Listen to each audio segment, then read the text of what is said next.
Alright, welcome everyone to the Starcraft 2 Collegiate World Championships, and we've got a few exciting games to watch this evening before we head into the final day tomorrow. But we've got 16 players here looking to make it through to the next round. So first up on the A stream we have UED Soldier versus, well, Akey Wakey, aka Acheron. So this will be a PvP to start us off between UED Soldier in the top right and Acheron in the bottom left. And yeah, curious to see what will happen, what will go on here. Myself, I am not a Protoss player, I am in fact a Zerg main, so my name is Doomrat for anyone joining the channel for the first time, which should be most of you because I think I've only had this channel set up a day or two. So, welcome everyone, name is Doomrat, I'm a M2 Zerg player from EU, playing for the Champions, and I've been asked by Alison, our wonderful host or organizer, to cast this day for you. And yeah, excited to be here and see what we got going on.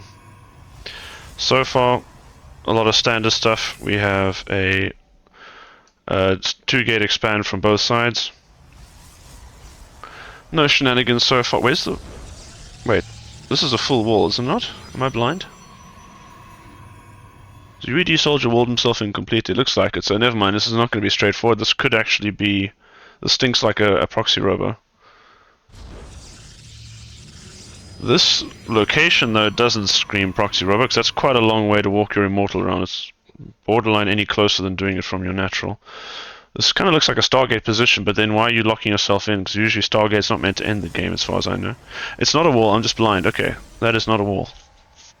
So that's the first evidence that I am not a Protoss player. That looked completely sealed up to me. But it is not. We are going to proxy most likely. Yeah, it will be a Stargate. Okay, so I was half correct. The position didn't make sense for a proxy robo, so it will be proxy Stargate. Most likely looking to get some crazy Oracle damage in. Acheron's already on the move looking for the proxy. He scouted the fact that there's no second pylon in the main yet, or there wasn't, which means that there should be a proxy out on the map.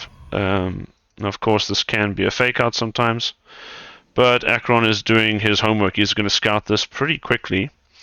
And yeah, that'll...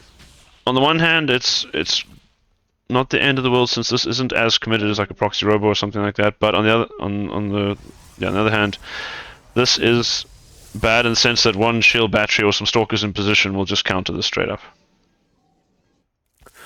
So Oracle's coming out. I think it will get out before this pylon dies.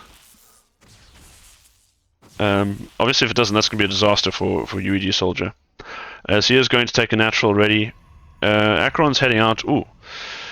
UED trying to get the adepts in there, but a well-timed shield battery will... Oh! God, we actually depowered that. Damn, okay. We were not in time to get the Oracle out. So that's... Yeah. I would say it's pretty damn disastrous here for UED Soldier. You spent 150 gas on tech that will probably never produce anything. Actually not going to keep the stalkers out there. I guess he's worried about some other counterplay coming in, so he wants to keep all his defenses at home. Ooh, that was super close. For now, though, he will wall out the Adept Shades, even picks an Adept off with these 4 Stalkers. So this game is going downhill pretty fast for UED Soldier. Equal on workers, has to be said, and actually... Yeah, what is... Acheron's very late on the expand. So actually I'm a little bit curious about that. He does have a sizable army, but there's 2 shield batteries, sentries for days. Do we have an overcharge? We don't have a recharge for the sentries, so we can't just wall out, but I think we've got enough energy. I'm pretty sure you can just use 2 force fields to wall this off, so we can even trap 2 or 3 stalkers in the inside and then pick them off while the other ones are left outside. It does depend on UED Soldier reacting in time. Let's see how it's going to work. Acheron sends only 1 stalker up to scout, does see the sentries and will back off. In the meantime, energy recharge was used on one of the sentries, so he is more than ready to repel or at least trap Acheron inside out. Now, interesting, UED Soldiers I think expecting a lift into the main with a warp prism, but there's no warp prism yet. In fact, there's no tech of any kind. We've got Blink on the way, but there's no robo. Nothing like that. Hallucinated Phoenix flies out. Will get shot down.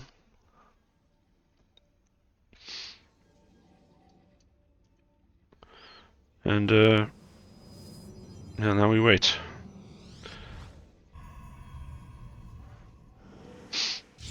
So in the end, both Nexi are now done. So I think Acheron took it pretty soon after leaving. In the end, not a huge worker advantage for UED Soldier, although given the fact that the Stargate's sitting here unpowered, and yeah, that kind of whole thing was wasted. I was kind of expecting Acheron to be in a better position than he is. He does, however, it has to be said, Blink is obviously a very powerful tech.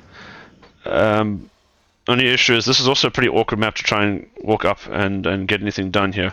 We will have vision here for Blink if we wanted. I think this is actually just a fake fake UED Soldier out into, yeah, leaving the main open.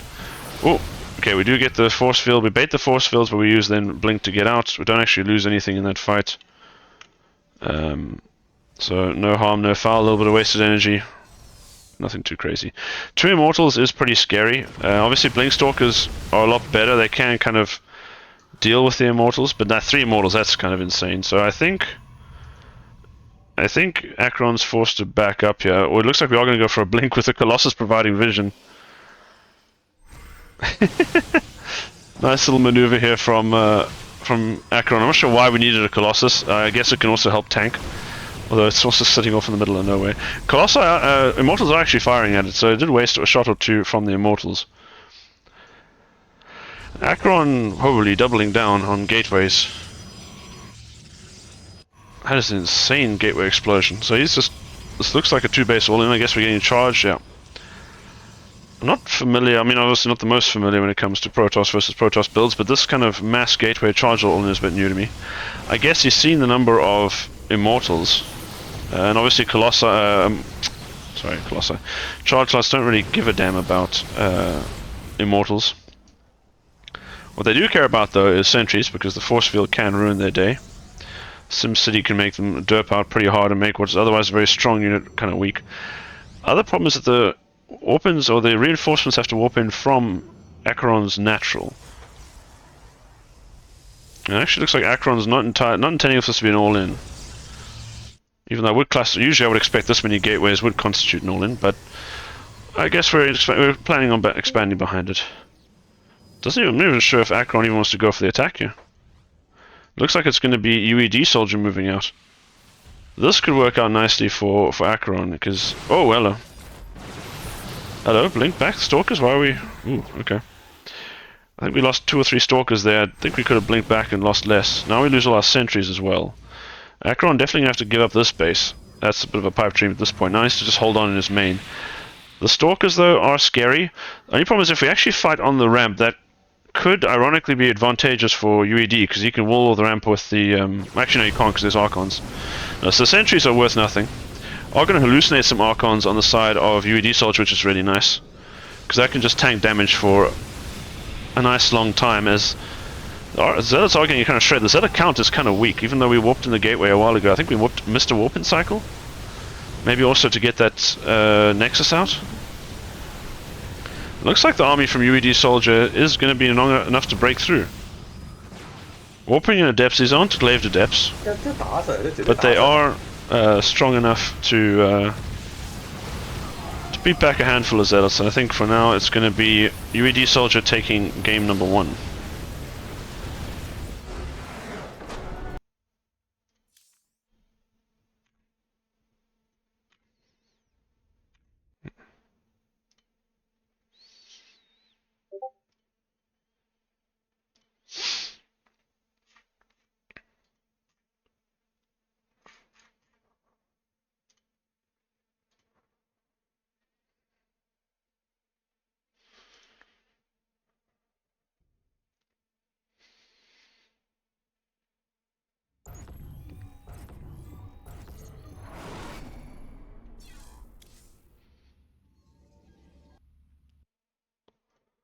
Alright, just getting game number 2 set up and ready.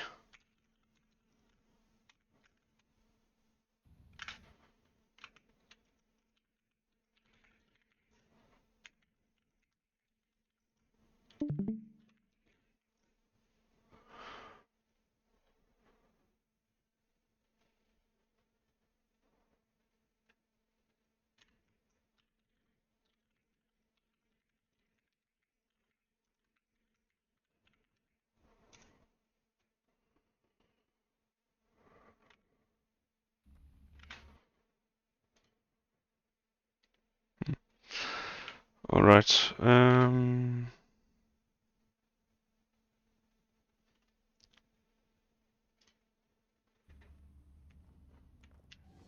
Alright, let's get back into game number 2.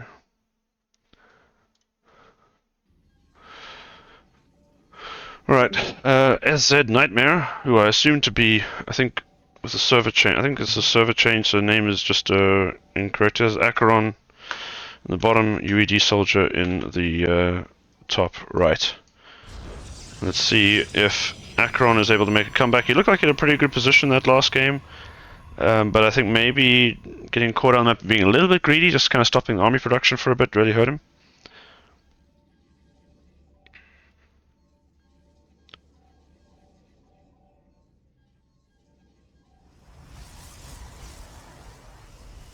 So let's see what he can do this time.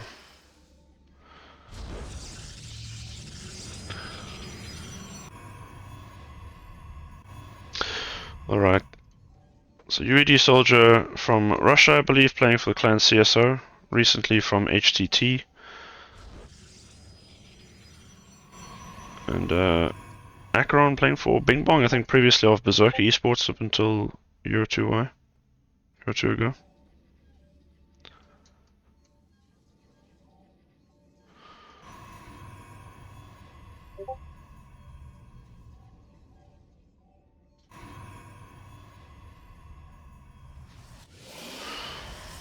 Alright. So far, looking all standard. Where's the second gate? Yeah, we have second gate here from Nightmare. Oh, Acheron, need to get it right this time. But, oh. Apologies. Just give me a second here quickly.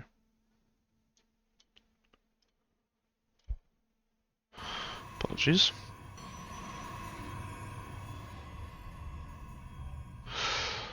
Alright.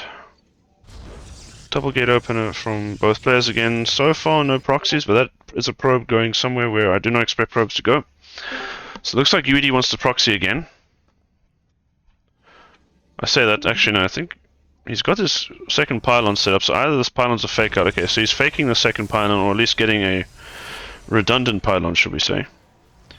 So I think he's just trying not to trigger Acheron's paranoia and make everything look normal, whereas he is actually going to go for a proxy. Now this one could be another Stargate play, or we could be seeing a Robo all in. This double adept kind of looks like he's doing the same thing again as last time. Let's see, we need 100 gas. Yeah, looks like it will be Stargate. Acheron just looking to go for, appears to be a normal 2-gate expand this time round. Not doing anything too cheeky. This actually is going to be a proxy Robo, okay. So we banked a little bit of gas there. Nothing too major. Usually I'm not really an expert on this build, but I think it's usually Stalkers rather than Adepts first off, but I guess you've got some room for creative expression here. There's always a chance you catch your opponent without a wall off, and then you can get some damage in, which if you kill a few probes before the attack even hits, that can do massive. That can just make it so much harder to hold, because this is very committed, but it also, I mean, has a decent amount of sustain behind it with the constant immortal reinforcements, etc., and the Stalkers coming in. Adept from Acheron is going to come poking around UED Soldier's main base, or at least his natural. He's going to get shoot away, going to calmly tank these shots on hold position from the Stalkers and just go chill. Did we? Oh crap, sorry, I completely missed. The Adepts got in. Some great observing from Doomrat over here. But that is rough damage. That's interesting. The probe actually started shield regenning, so it survived the second shot. Okay, but that is insane damage right before this attack hits. So now Acheron with a eco disadvantage, even though in the long term you could have an advantage because you've got the Nexus finishing up. But that Nexus ain't going to do much for the time being, save to provide a recharge for the shield battery or a sentry. Let's see how Acheron plans to handle it. He's got a nice little concave set up with his units here. So UED Soldier can't just walk into this. He needs to be respectful of it. With the next 3 Stalkers, we could start to see some action. Acheron is obviously aware of what's going on because he sees there's no natural. He sees this pylon, so UED Soldier like making it trying to look like he wants to expand. Maybe it's just a bit of a light pressure build. Haha, got you, and then expand. but this is much more committed. We're actually going to try and go into the main, but Acheron is ready for this. I say ready, is actually still not enough to kind of keep the units up. Didn't get a sentry, and if we got a sentry into warp in to force field the ramp, that could have been huge. But now I think we're going to target down the warp prism, and I think UED soldiers overly committed here with the probe reinforcements. I think we can clean this up. Let's see, Robo on the way. How many workers are we going to lose is the question, because now the thing is, UED soldier. He needs to, I think when you pull back the workers, we've got a 2 base versus 1 base advantage. So I think we. Yeah, but with such a worker difference, I think it doesn't matter. I think there's still UED soldier could even just macro out of this. What is it? He's got another prism coming, another immortal, so he could just do some immortal juggling while expanding. It doesn't look like he's actually intending to expand. It looks like he just wants to go for it, which could also work because it doesn't actually give Acheron E time to kind of rebuild his work account. So I think this is looking pretty grim here for Acheron. There's just too many worker deaths and cleaning it up. It looked good for him when he sniped the Warp Prism, but I think he had to commit a lot of resources to kill the Warp Prism and get his units quite out of position. Now we're kind of back where we were 2 minutes ago, 1 minute and a half ago, but now the eco of Acheron is in absolute shambles. We do have extra force fields on the sentry, but there's a Warp Prism, so I don't know how much value that's going to get. GG's called. UED Soldier takes it 2-0.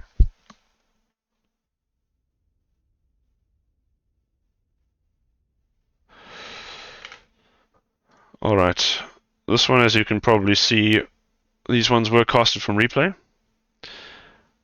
But now we will get into some live games, as we have Sigga versus XY fans up next, I believe.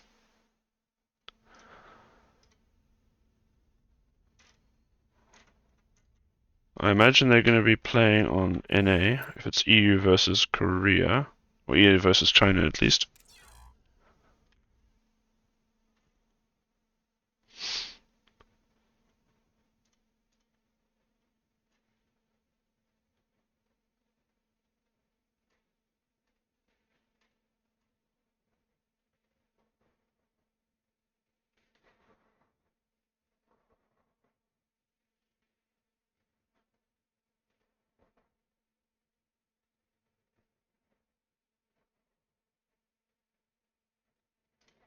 They're vetoing.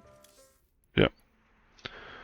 Yeah, so they're in the process of vetoing. I'm going to jump on NA. In the meantime,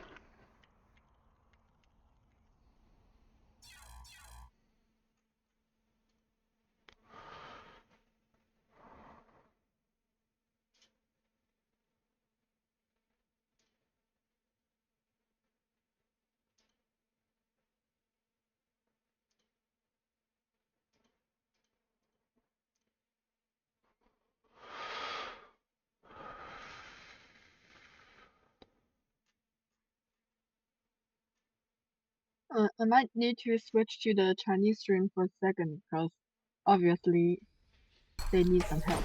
no worries.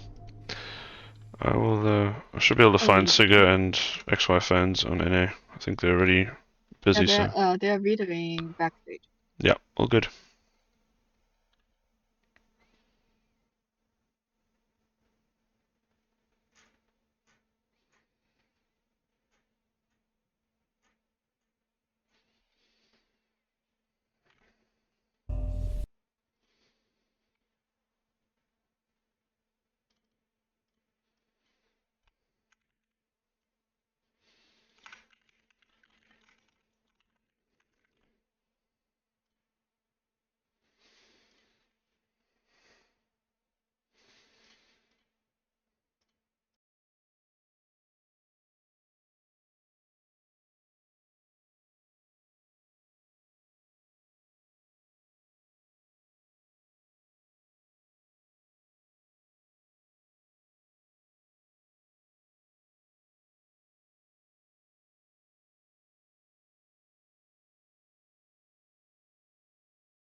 Alright, welcome back. We are ready to host up the lobbies.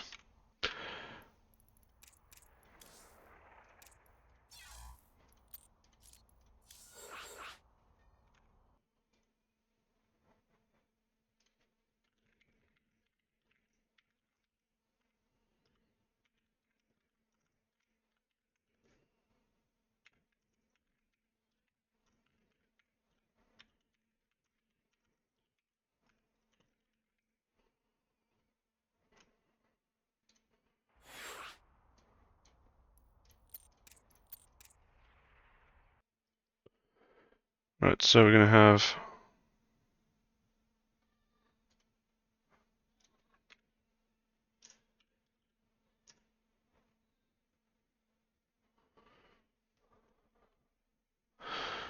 Jay asking for some SC2 background music.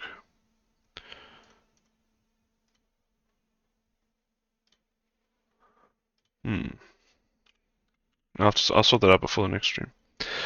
Alright, so we're gonna play EU East. We've got the players basically set up.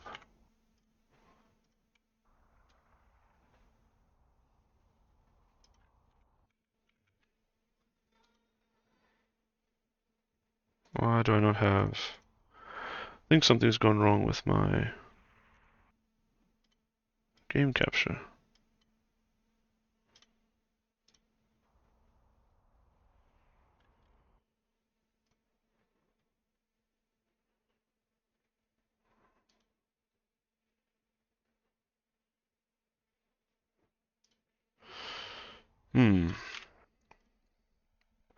Okay, should be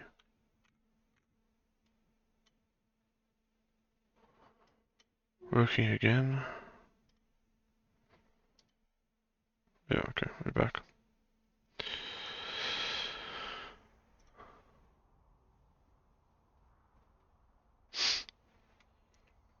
Gorilla One asking when Jay's gonna be playing. He did play, but Jay is unfortunately what we like to call a skill issue. So he is not playing anymore because I think he's been eliminated.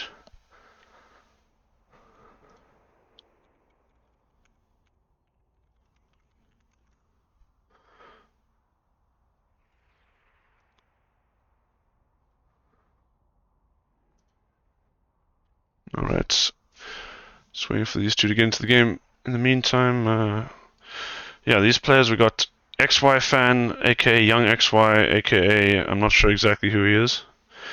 He's but I've been told he is more than just a man. He's an idea. He's the history of XY and the legacy of XY. Every time I ask about him, I get a very long story. So not a lot I know about this Terran player. He's originally from China, and he'll be up against Siga, our Protoss playing for Platinum Heroes. I believe Siga is Swedish. I'm not 100% sure though. But let's get into it. XY fan versus Siga, some TVP action.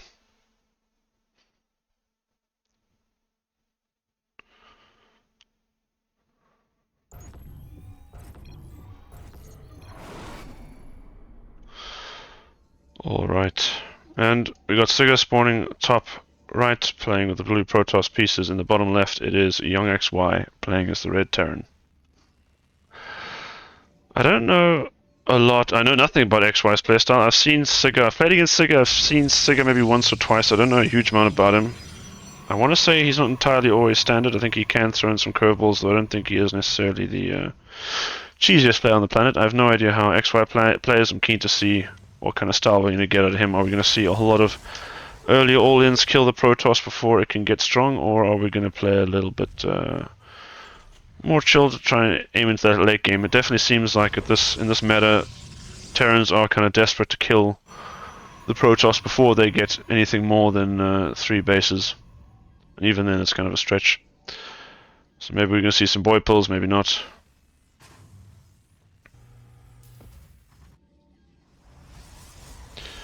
And yeah.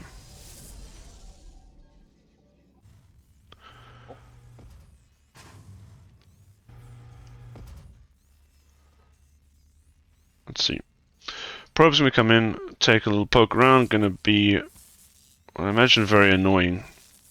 Probes, I think, no matter what race you're playing, unless you're Protoss yourself, maybe they're not that scary, but I feel like every race, if you're playing Zerg, you're playing Terran, these Protoss, these little probes are just such a pain in the ass. They're either trying to block your minerals from, or trying to block your workers from mining minerals, or they're just trying to kill your SCVs. Real cheeky dickheads of the Starcraft world. Reaper first into factory, not going to try and hide anything, is young XY. So we'll be not doing any rack shenanigans for the immediate future. Has already pulled mostly out of gas. Reaper to start into factory. One gate expand from Sigga. So everything looking pretty normal. Interesting, XY fan is hunting around for something. Guess he's just looking for nearby proxies. Or maybe he's trying to find this probe because he thought it was going to try and hide from him. Probe did start running home. It did, I think, make a bit of a jagged little beeline there. Or jagged little maneuver and then kind of go home. Is going to get found after dropping a shield battery. So makes the long trip home. Thinks about starting up a normal life as an honest probe and then gets blasted to death by this this nasty Reaper. Adept's going to guard the ledge, send the shade out. I don't think it will catch up with the Reaper unless it chooses to hang around, which it will not. Meanwhile, CC on the high ground, Tech Lab on the factory. Addison, can you come up? We're going to get the Cyclone producing out.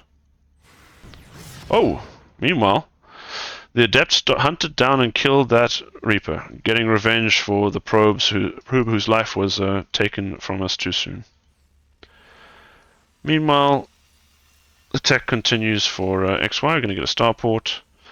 So far, marine production. This is a decent amount of marine production. I guess. How many you can do? Is it 4 marines in a Cyclone to fit in a medevac, or 6? I feel like a Cyclone takes up. Should take up 2 slots in a medevac, so you should be able to get 6 marines in, I guess.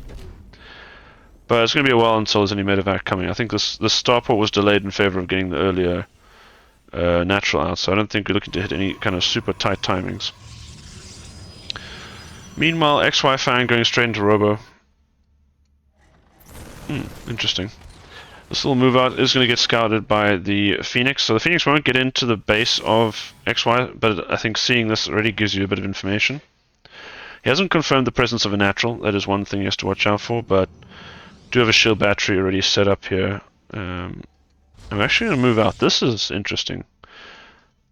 Okay, now I think we're just scouting around. If someone tried to move up a hill against the other player, I think they'd have a pretty bad time. I don't know who wins this direct. I think in a direct fight, the Protoss army is stronger, but obviously with the kiting potential of the Cyclone, a lot can get done here. But these Marines can get hunted down if they're not careful. So let's see. I think XY got a brief glimpse at Sigga's. Sigga's army. Now we actually got a tank coming out. So this is a nice little pressure here from XY. Obviously has limited time it can stay. Actually, go home already. Sigga is looking to get a bit aggressive with that blink. He could start to chase. So strange little pressure there from XY. Doesn't like what he sees when he poked his head inside the Protoss base and is going to quietly piss off. Actually going to set up a siege position here. I think he just kind of wants the Protoss to move across the map and get a bit greedy. So he's just looking to catch him out. I like this movement from XY is very active on the map, not necessarily committing to anything, but looking to see if he can get a major advantage in a fight, which he could then turn into a decisive push. It's a really cool way of playing. This does... Oh no, it's Cloak Banshees is the follow-up actually. Okay, interesting. So double Cloak Banshee, obviously a very popular build in TVZ, less popular in TVP, but definitely not unheard of. There is a Robo already out and an Observer on the way for Sigga, so these Banshees will be on a timer. So far though, no Phoenix Hallucination Scout has actually seen this, I believe. No, it's been a while since Sigga actually scouted with the Phoenix Hallucination, which is kind of strange given that it's so easy or so cheap to use with the energy recharge. But maybe he's just worried about saving it for more important things, as these Blink Stalkers are going to come and they tank 2 shots from the tanks, which is going to deplete their hulls. So some permanent damage on these stalkers, not really what you want for that kind of initial poke. We don't really do any damage as such. The tank count is pretty insane here. There's no way these blink stalkers are really going to get in to do anything.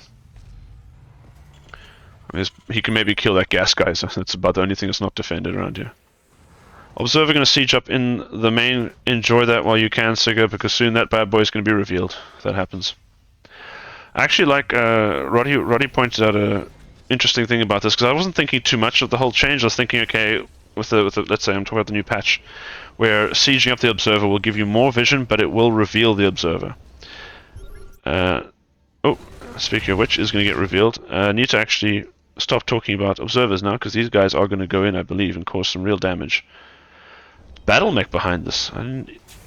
Oh, okay. So we showed a lot of. We have built a lot of marines, but uh-oh, we have lag.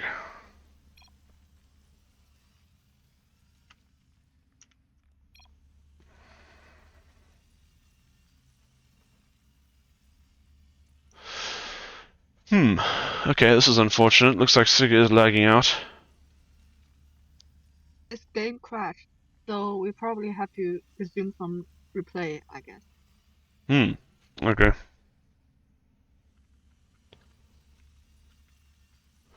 Okay, so we can leave this, right? Because his game definitely crashed. He's not coming back. Yeah. Okay.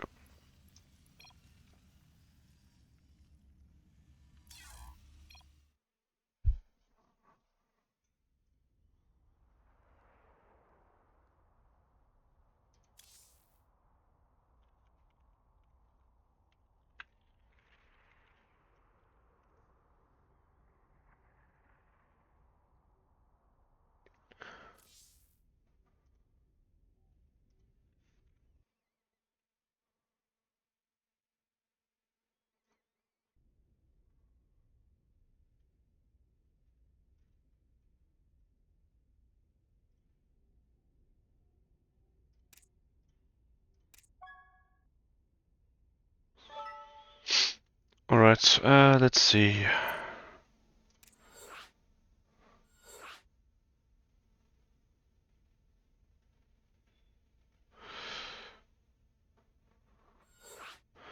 Hey, Special. No, unfortunately, I will not be casting Greenwood. He'll be on the B stream. Sadly, I cannot cast him. So we said 5 seconds before the end. Yeah, let's do this.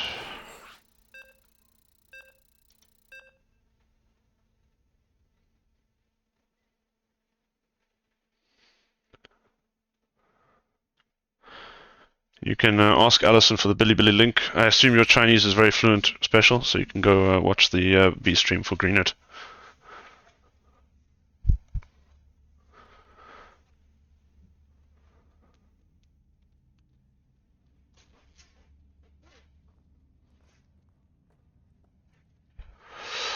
Okay, unfortunate break as things are starting to get interesting with the Banshees. We are recovering from replay though, so Sigurd wouldn't have been able to see, unless you jumped into the replay quickly, but you shouldn't be aware of what's going on.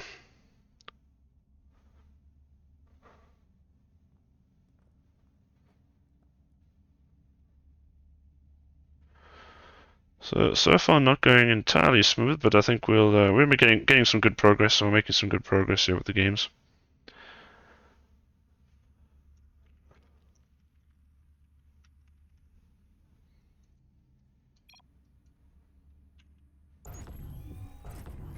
All right, let's hop back into it. Okay, Observer was destroyed. Banshees are going to go in. They are cloaked, so let's start to see the damage coming up. Ooh, we're not syncing up our shots actually, so shield battery helping out big time here. But where is the counterplay from Sigurd? Where is... Oh wait, we lost the observer. So the observer's across the map. We got nothing to spot these Banshees. So this is... is it game-ending damage? No, I wouldn't say it's quite game-ending damage. Well, the counter's still going up. We have the observer out, so the Banshees are going to die. They're going to sacrifice their lives for the cause. 19 workers, okay. Still somehow... We're actually still ahead on workers by 1.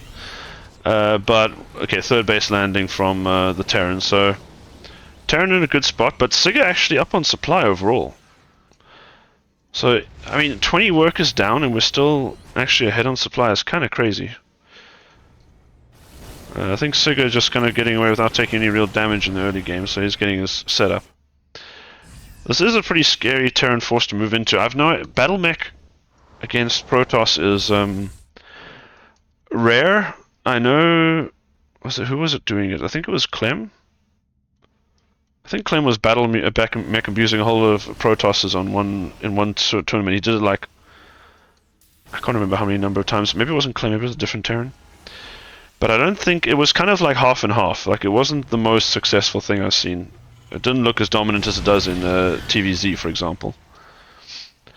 And obviously, this is maybe it's just XY trying to get the most out of these red light bad boys before they are nerfed / fixed into oblivion.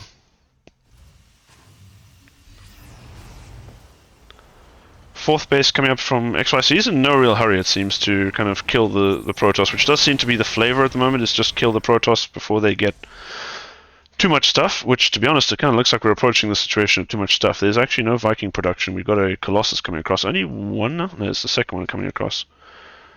Two in total, so not that kind of critical mass of 3 or 4, but also...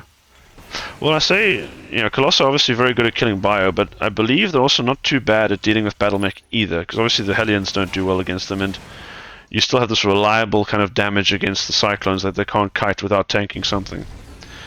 Speaking of Hellions, Hellions are getting recall. Hellions are attacking the third, going to force a recall of a few Stalkers.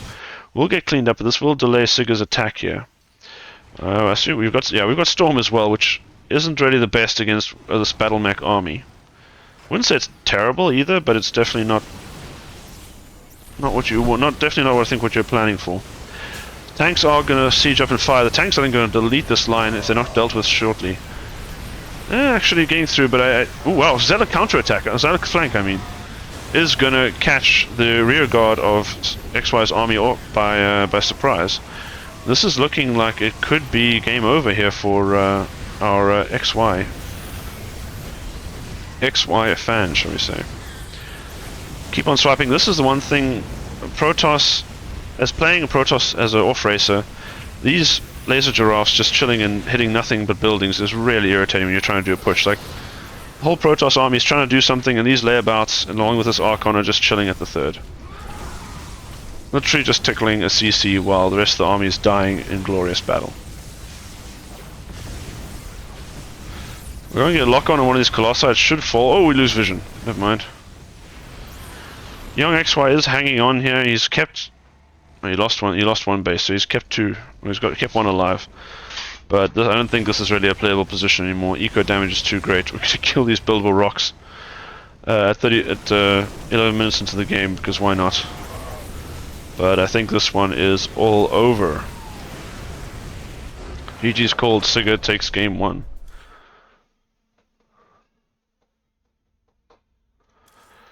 Alright. Let's see, what's our map order?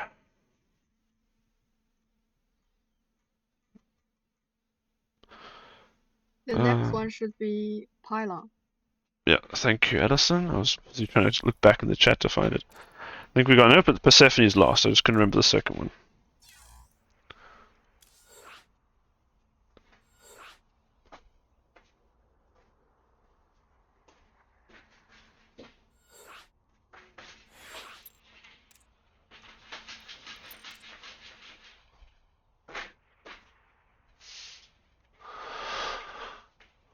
Alrighty, let's see if our players are ready.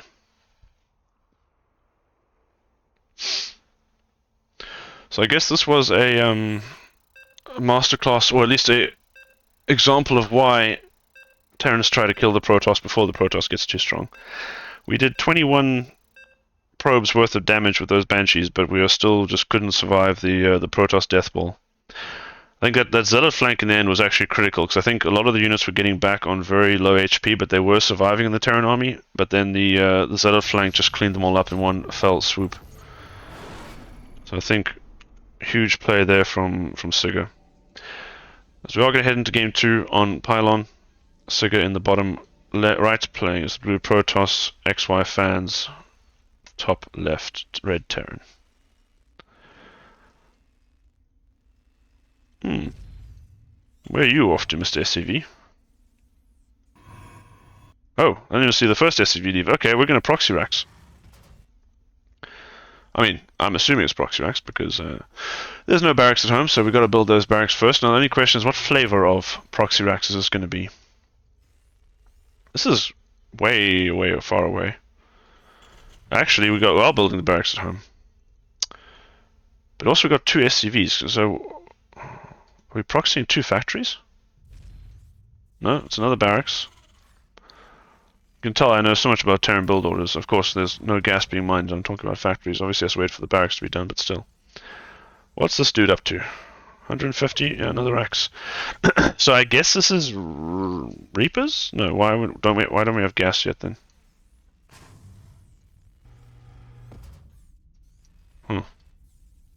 Is Special still watching the chat? Maybe Special can tell me what's about to happen because I'm a bit confused. So far, the only thing we can produce with this setup is Marines. And I'm not sure, I've never heard of a... Well, I guess there is such a thing as a Marine flood, but... It looks like it's just a Marine flood. There's no gas, there's just barracks. Okay, maybe what's Sig up to? Maybe I can make sense of that. Sig is just doing normal stuff. Okay. That's easy to make sense of, but... So we got the CC, we got the orbital coming up. So it's 3 racks, Marine spam, but... Surely if we're going to do this, we just get another racks? We're saving this Marine, they're saving this Marine up. Huh. Well, I am confused. Very curious to see how this goes from here, though. Sig is on the hunt. He wants to know what's going up. I think he hasn't actually seen anything. He's just... Oh no. Oh no. This watchtower is going to reveal everything. Oh, no, it's not. Okay. Holy shit, that is so close.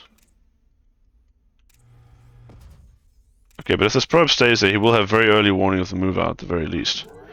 Why did Sigga know to actually go here? That's crazy. Maybe this is just a common build. I have no idea why we're holding this watchtower in particular. It's going to be great for him. Just not sure what triggered him. Now here comes the visions. Let's see. Sigga not watching yet. Must see. Okay, now he looks. So it's a boy pull 3 racks. Huh. Can we get a... Okay, warp gate's not done. We only have one warp gate. We're not producing anything, so actually... Wait, hold on. Is Sigga just gonna...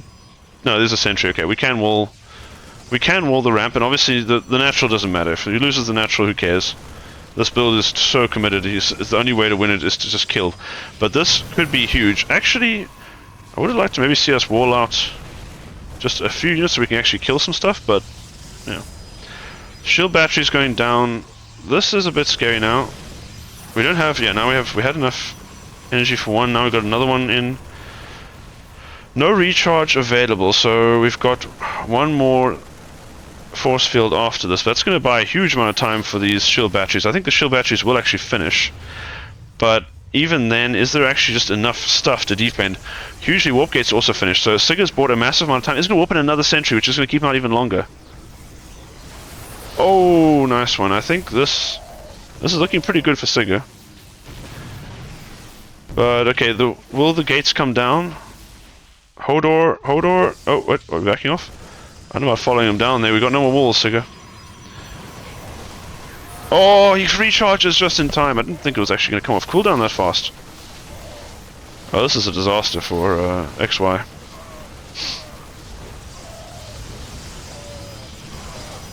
Still, I mean, the Marines aren't dead yet. These batteries, just retreat to these batteries here and then we're good. Okay, no, I'm done coping. This is a dead turn. Sigga takes it 2-0. The constant wall-off's just too strong.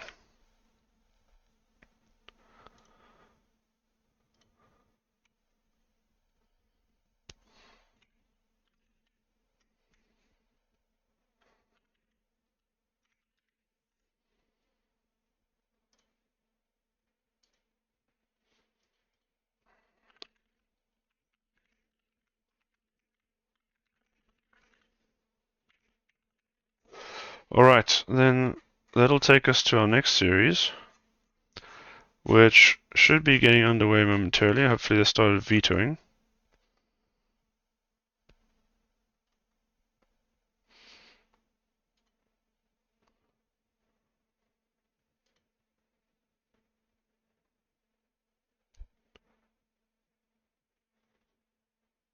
Um,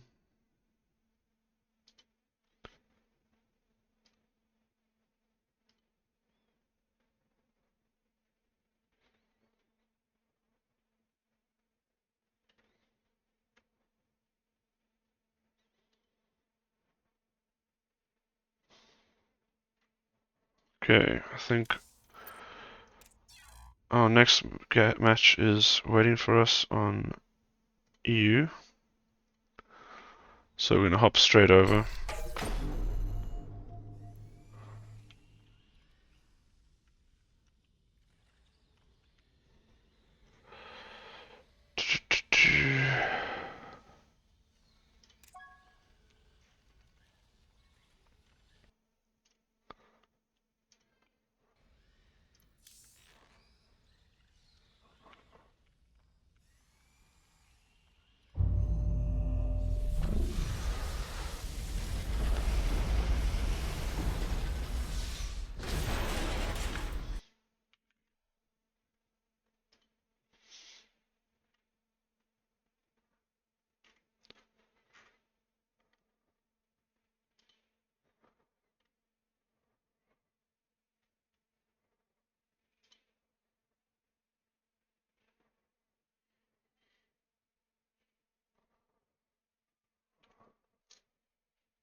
Okay, I guess we'll try again.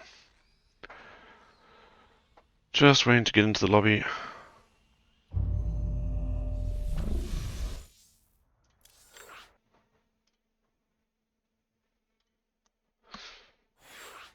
Alright, and we are starting off on Tokamak. We have Hacker as top versus Azura. Now these guys both play in the SCL League, which is where I'm usually casting. I don't usually do much else besides SCL in terms of casting.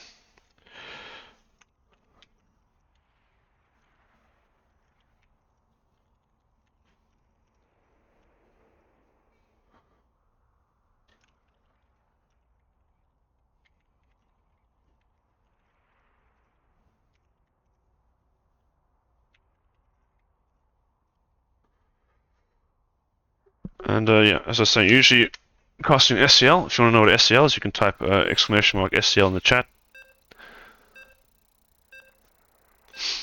But yeah, these Azura and Hacker both players in that league.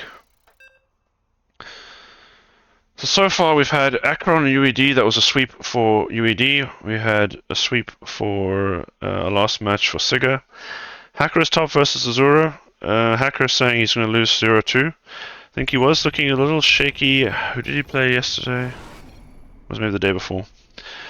I can't remember who he was playing, but he did struggle a little bit there. I think he also got swept. So I'm curious to see how he's going to do now. Hopefully we can get a competitive series.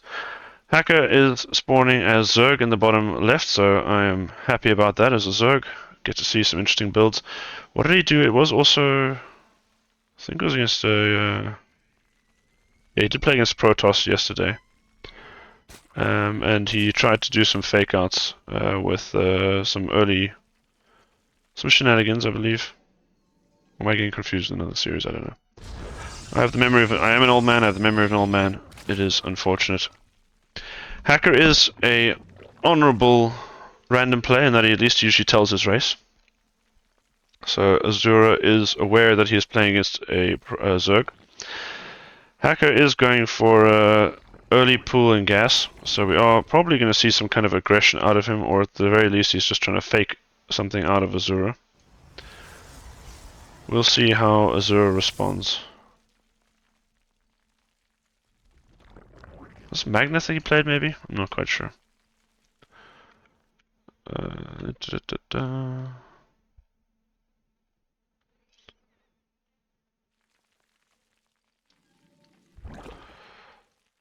Sigurd saying, God bless overcharge.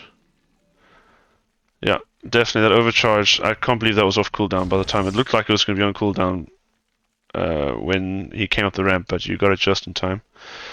Super clutch timing there, otherwise that could have been a bit rough. Anyway, so far we've got some links coming out. We are mining gas, so this is very committed. Good link speed's going to start up. We're not pulling out of gas either, so most likely looking to do something cheeky behind it. I don't think he noticed though that Azura has not left his base, which is pretty crucial information because now Azura can come in for the follow-up scout. I think what you're looking for as a Protoss is there still gas mining. If there's no gas mining, it could just mean it's a link speed kind of build. We actually just dropped the baneling nest in front of the probe. That's kind of wild. I feel like a baneling nest is a build where you absolutely cannot afford to be scouted just because, you know, Stalker in the wall kind of just beats it. Although this wall from Azura is looking a little bit cursed. Not sure if this is just a stopgap to kind of shore everything up, but these shield batteries could be targets. We are going to fix it with a Stargate in the wall. We can also now put the Stalker in the wall, which will tank more than any 2x2 building. I say that, yeah, I think because a 2x2, you need about 4 Banes, 5 Banes for that, and a Stalker, I don't even know how many Banes you need to kill a Stalker. Probably about 8. Well, on the other hand, you could just have Lings kill it because all the shield batteries are gone. Okay. Stargate is probably not going to come into play. Banelings are going to be able to bust through here, but we can wait, what? Ooh. We are going to keep busting through. How much damage can we get done here? Oh, the Def's not in range of the shield battery! Banes are being move commanded, which is very good. That means they're not going to just accidentally blow up on one... Oh, never mind. On one probe. But here comes the probe pull into the Banelings, though. This is going to just be forced to blow up the Banelings. 2 more in production, not being targeted down yet. They are going to finish and kill all these probes. Oracle is coming up to clean everything up, but how much damage in the meantime? I think we need more than this as a dog. I'd love to see him go into the main here. I think that's just the only place you're going to get any more damage, and you're on a timer to do so. Is spamming more Lings behind this? I think your only kind of shot here is to drone up, because these Lings aren't getting in anymore. So I think this is going to be advantage, well, heavy advantage to Azura, if not game over. Although, okay, this Oracle is out of energy. We've used our recharge on something.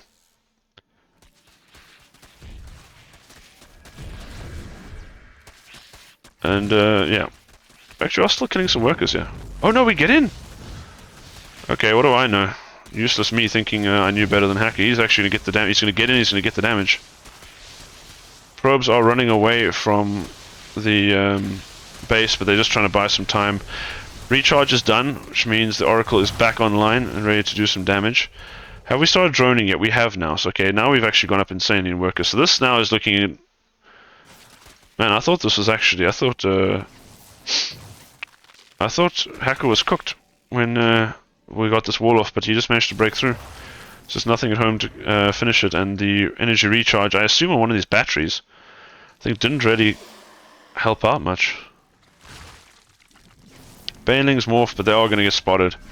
That could have been seriously bad. That Baneling, no. If it could have killed those 2 probes if it connected, but will not be. Okay, now we're 30 workers to 10, so this is, I think, Hacker's game to lose. He's got spores though, so these oracles are not going to do insane counter-attack damage. So how do we choose to close this game out? We're going to stay on 2 base, we're getting a lair. No, we're getting a 3rd base now. Oracle is going to come in and get 1 kill, back off. And yeah, Azura is just in absolute agony because he can't even afford to build anything. He's got 1. His army is... Wait, he's actually got 4 army supply. Yeah, 1 Adept, 1 Oracle, that is his entire army. Which is not to say that Hacker actually has anything either, because he has nothing, but he doesn't need anything right now. Being Zerg, he can always switch on the... switches Larva to making army at any time he wants. But I think he realizes now he's got plenty of time to work with before this Protoss can actually do anything. Insult to injury is that there's an Overlord kind of running around above the bases, keeping an eye on everything. Second Oracle? I don't know how I feel about that. Because at this stage of the game, I mean, it feels safe, but I feel like you're not getting any damage done. There's 2 spores each base, so you can have 2 or 3 oracles, not going to make a difference. 4 oracles, maybe you can start cooking, even against the spore. But yeah, this is the problem now. We're spending our money on oracles, and there's a Hydra Den coming as the kind of killing blow, and I think these oracles are dead weight against them. Then again, almost anything you can build from the Stargate will be dead weight aside from, let's say, Fleet Beacon Tech, and that's going to be way too expensive for Azura to reach. Oracle's going to come in. They will be able to pick off some of the gas mining drones before being shooed away by the Queens. We did scout the Hydra Den. I honestly don't know how much we can do about it. We can drop shield batteries for days, but to be honest, the Hydras will DPS through it and just target down the 5 or maybe 6 units Azura will be able to scrape together before then. It's actually going to continue building oracles. I have no idea. Oracles just suck against. I mean, they do some damage, but they just get blasted by the Hydras. Only thing I think they can realistically do is go for some god tier stasis wards to buy an insane amount of time. I don't even know how much time you need to buy. We're going to go Foracle. Okay, maybe. Hold on. If we're moving out with this tiny little Hydra force, 4 oracles. Could they fight this? 4 oracles, 6 Hydras. With shield batteries? Oh, shield batteries maybe. Actually, with shield batteries probably. So Hacker does need to be careful before engaging this too early, because if he loses this first round of Hydras, then I think we're cooking.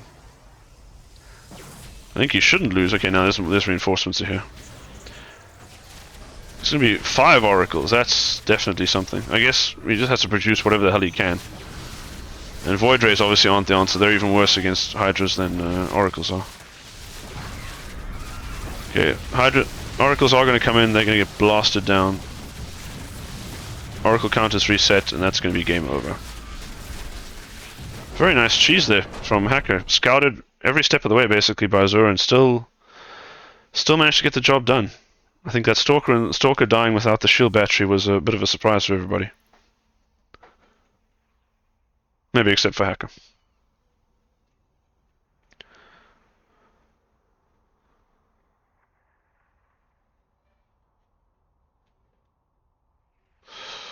Alright, let's see. I have no idea what the map order is, so I'm waiting on Hacker to host up game number 2. Great to see we've got a few people in the chat today.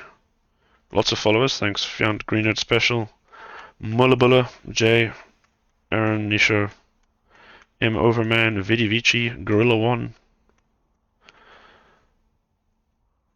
Good to see you all here. Map 2 should be Persephone. Yeah, no, I'm just waiting. I need to wait for Hacker to host anyway. He's the lobby lead. But we're loading in now, so we're all good.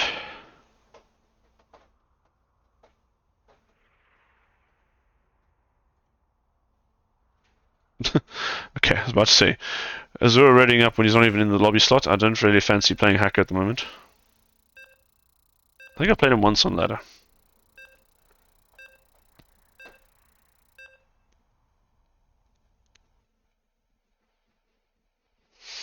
That must be a nice confidence boost. I think Hacker has been having a bad time, so getting a win on the board must be pretty feels good. Let's see. This time it's going to be TVP. As we start off with our purple Terran in the top left, HTT Hacker is top, and Azura bottom left, playing as the red toss. Now I have to stretch my old man brain to try and remember, because I think the series I casted with Hacker, we did 3, it was a best of 5, we did 3 games and he rolled one of each race. I believe in PvP he went Proxy Robo. ZVP he did something else, not that Bane Bust we saw last game. I'm trying to remember what the Terran build, I think it was Proxy... I think it was some Proxy Rax shenanigans. Definitely not as creative as XY with the Proxy 3 naked, well, Proxy 2 Rax, 3 Rax Marines with Boy Pool. The group stage, XY fan actually tried a proxy 4x. I was kind of surprised he didn't go 4x, because I would think, I mean, Proxy 4x is a thing in TVZ, so you can definitely afford the 4x production, but maybe when you pull the boys, you just lose enough. The 4th Rax becomes redundant anyway because you just don't have enough money. I can only imagine that's kind of the reason why maybe he adjusted back to a 3 racks and then pulled the boys. Yeah, turns out though, doesn't matter how many Marines you produce, how many boys you pull, one sentry with enough energy will keep you safe.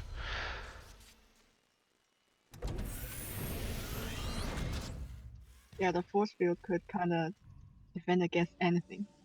Yeah, it was pretty funny and sad to watch, I think. Uh, Also a little bit reassuring. I feel like Imagine, yeah, imagine if the Protoss doesn't have energy recharge, yeah, that is true. and Yeah, I at the think end of the last patch, people actually thought that Protoss defense would be harder without a super battery. yeah, I guess yeah. I guess in that situation, if you pull the probes and you have a super battery, you could have held it that way. I feel like super battery probably would be enough to keep you safe there, but I'm not 100% sure. I mean, that build is definitely not very common, and I think there's a few reasons for that. That said, I think Sigurd getting on that watchtower was probably the biggest part of that game because him seeing it, he's seeing that move out from the watchtower gave him time to prepare. If he wasn't in position, if he wasn't mentally ready to give up the natural and force field the main, he would have probably been run over. So a huge scout from him. Anyway, back to the game at hand. We have pretty standard openers from both sides so far. No tech display, no tech shown yet from either player. We actually Twilight now dropped for Azura. So we'll be going Twilight first, probably going to be going to Blink. Hacker is being suspicious by not doing anything because he is known as he's a random player, he's a cheeser, everyone knows that. So as Azura right now, I'd probably be a little bit on the confused side. So we're just getting some more Hellions. We've got a tech lab for the Stargate, so I guess this is going to be Banshees. What's that? Another barracks. Okay. Interesting. Marine little hit squad here is, I think Marine Pressure Squad is maybe better said. It is going to be Cloak Banshees indeed. We saw those get some great work done against Sigurd. Still to no avail though. But they did some great damage. Let's see. This will be completely scouted by Azura. Interestingly, he cancels the cloak. Maybe just upon being scouted, he decides, okay, it's not really worth getting the cloak because there will be a robo ready, probably an observe on the way. So there's not much point in trying to invest too much. But still, having a Banshee, you've kind of committed at least to building something. So why not get the Banshee to at least threaten and force those resources from Azura to be spent on defending? Tech Lab now goes to the factory, so I imagine we're going to see some tanks. Okay, so Hacker for now is just playing a very standard game. We're going to go 3 racks, 4 racks, so 5 racks, 5-1-1. I assume some kind of 2-base push. Pull the boys, maybe? Seems to be a safe assumption that Terrans will pull boys at some point.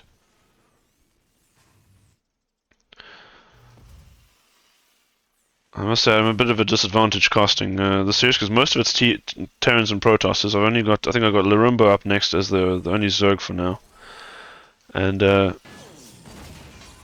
can also be hard to make sense of Larumbo's builds because he's a creative mastermind. So I can imagine what we see in the next series won't be anything but standard. Won't be anything standard. We get some pickoffs here on the Stalkers. 2 Marines go down. Hello.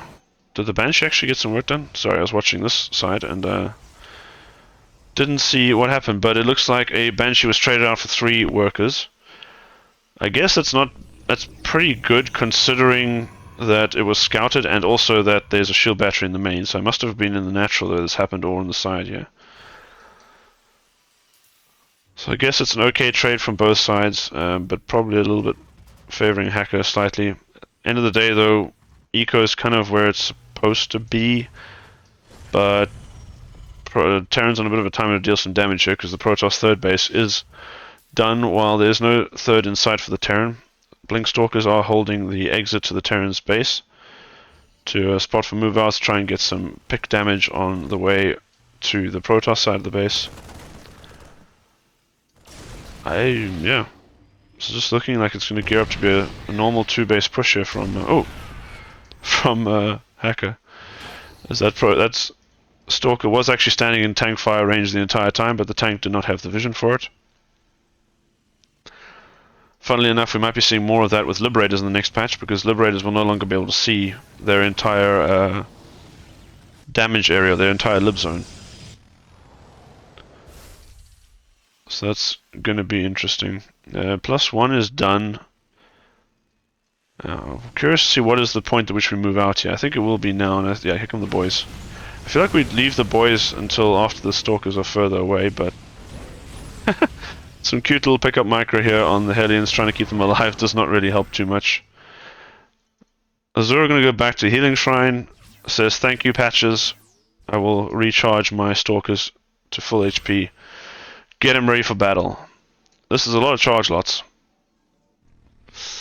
So let's see, we've got equal army supply, upgrade advantage for the Terran. But I feel like this is good, this is enough units, Protoss units to defend. This is a lot of SCVs though. The Zealot counterattack is actually catch reinforcements, that's going to be pretty huge. We need to have, I think, some SCVs hanging around these reinforcements. eBay blocks going up, tanks are getting in position, workers are hugging, or the Marines are hugging the tanks. Obviously we do not want to get those surrounded by Zealots. Oh, tank gets surrounded and extra reinforcements. Hacker's still just rallying his units straight into the charge lots. Now it looks like they're getting ready for the flank. Oh, we unsiege here. These Zealots are getting such insane value. So we are going to engage in the front here. The Zealots are going to come from the back. They will be able to get on top of the bio. Tanks shelling away at the Zealots, creating some friendly fire. Army supply favoring Hacker for the time being. Is it going to be... Are we actually going to have just too much bio at the end of the day? We are starting to... Immortals are falling. Where's the sustain here from Hacker? He's got Marines derping out here. I think the reinforcing charge shot should be enough to clean this up. And yeah, I think this will be good enough for Azura to take us to a game number 3. Which will be nice because so far we've casted sweeps, so seeing a best of 3 go all the way would be nice. Tanks getting run down by Zealots. Bad time to be a tank. Pretty clean hold there from Azura. Did look a little sketchy towards the end, but the Zealot reinforce was strong. I think if not for that, if that Zealot counterattack or that Zealot the Zealots hadn't been cutting the reinforcements, I think this could be a different game. So really nice play from Azura there, making sure he can't, or at least that Hacker cannot reinforce very easily. Hacker looks like he's going to try one more time, so when the first boy pull fails, you pull more boys and try again. But I don't think this has much chance of succeeding. Somehow, despite losing their entire eco, the Terran's still maintaining army supply with the Protoss. Don't ask me how. Well, I guess Azura is also floating 1k, 1k. So that could be an explanation for it. But I imagine with a few more warp-ins, we're going to have a whole lot of High Templar warped in, so Archons in this upcoming engagements will be, especially if we pulled the boys. But even if not, Archons are going to be great against the bio. Shield battery at the 3rd will also help them keep them juiced up, but yeah. This can't be a good feeling here for Hacker. I'm not sure what he is. Maybe he's just trying to look for a mistake here from Azura, but I think yeah, Azura will back off. PP is called. Not GG, but PP.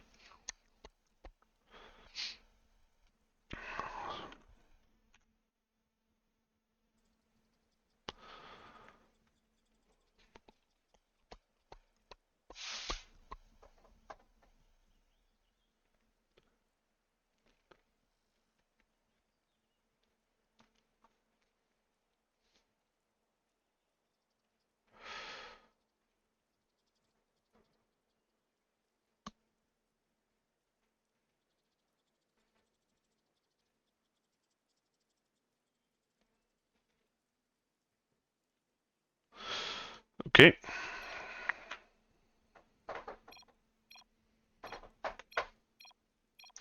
Alright, back underway. A small pause. It actually is crazy how Terran can still kind of, even when they're dead, it takes them a while to actually.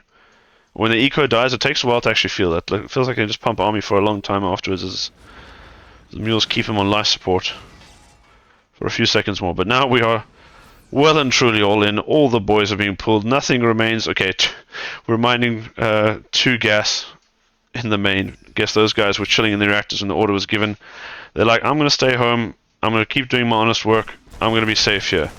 Little do they know there's some zealots on their way to come ruin their day. These zealots also will see the move out. I think Azura knows to expect this because I think macroing up at this point from Terran is just not feasible. Observer's also going to keep an eye on this army, so it's going to allow Azura to set up a really nice concave here. This is still a lot of bio, but I imagine with all these Archons here, this cannot go well for the Terran. Nope. GG's called. We go 1-1. The first game 3 of the day. Is it seriously on the other stream as well? Yeah. That's crazy.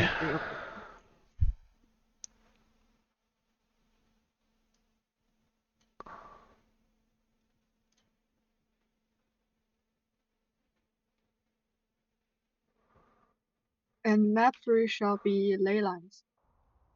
Yeah. Hacker, I imagine Hacker knows that, so I'm just waiting for him to host up. Azura needs a quick pause. Actually, I'm going to grab some water. Keep my throat hydrated.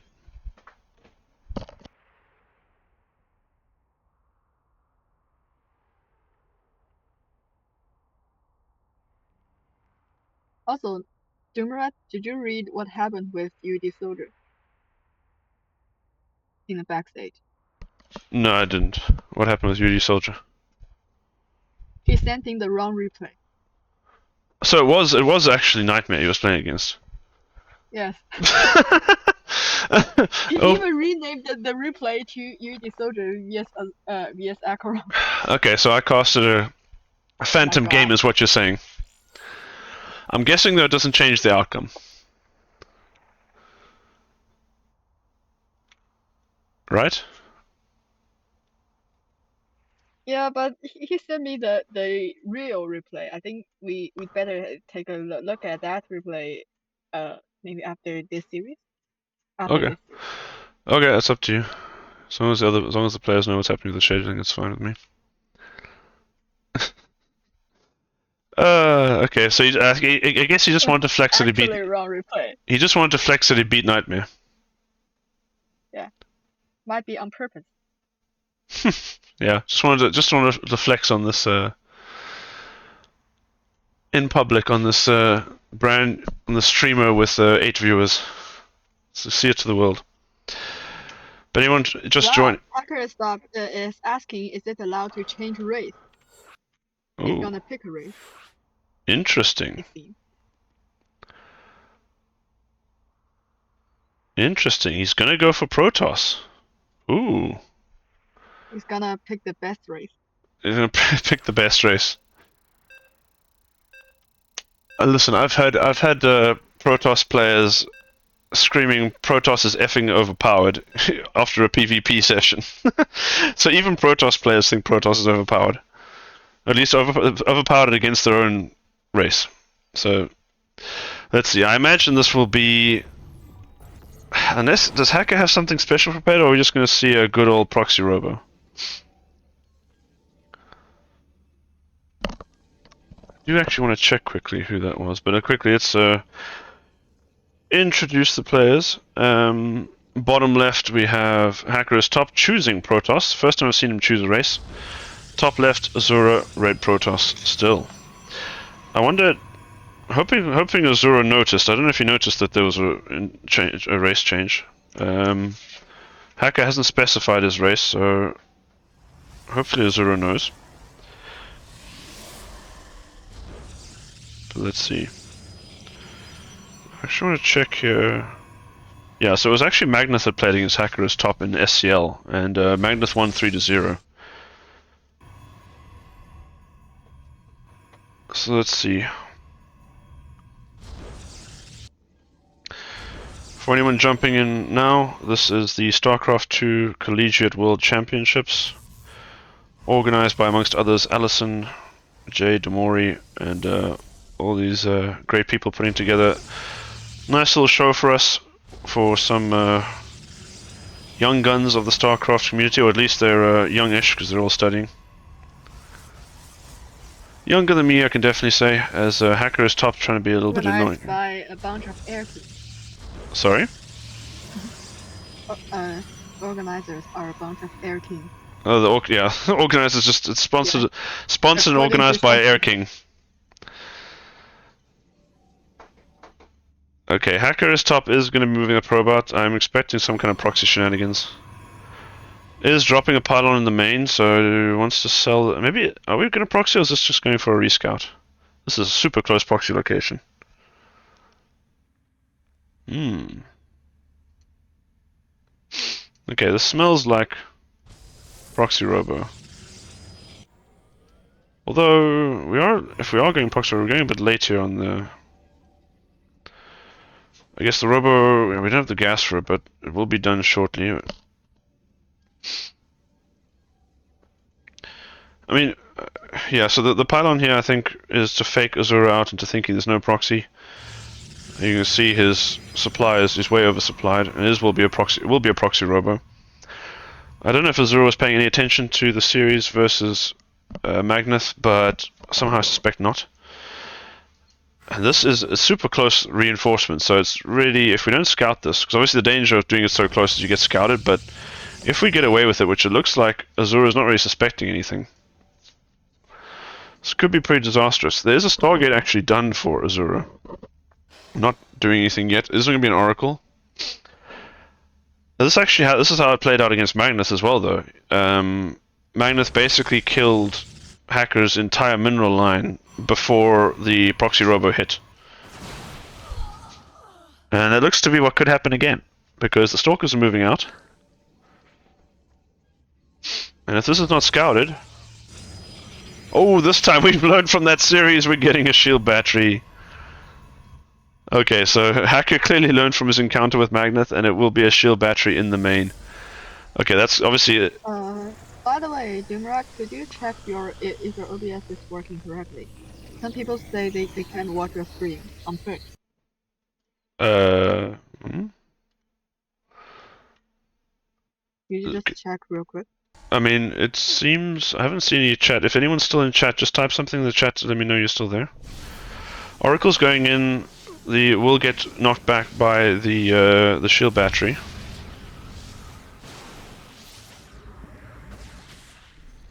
Yeah, the BGH official account is here. Yeah. I think so they seem to be watching, so I don't think anything's wrong with Twitch. Where? Okay, Hacker is going to go in with a scout here. But actually, okay, Azura's just staying on one base. I didn't even pay attention to that. So we've got a Stargate, we've got a Robo, but we're just chilling on one base. This is interesting. So now what does Hacker do? Because he's got this big old proxy Robo, but I don't think you can threaten the high ground, especially not with an Immortal on the high ground. And basically, Azura's up on workers, but now he's also soft-contained for the time being. So are we going to see an expand here from Hacker? Obviously, I think Hacker not really willing to go into a long... I don't think he wants to go into a long macro game here against Azura. So Azura's saying, okay, you know what? I'll stay on one base. I'll just chill, and I'll force a macro game where you're a bit less comfortable. Second Oracle actually coming up, so Azura feeling safe enough that he can go for the second Oracle. That will make a big difference because suddenly that shield battery will no longer protect the probes. However, two Stalkers will. We are going to start nibbling at the high ground here with our units.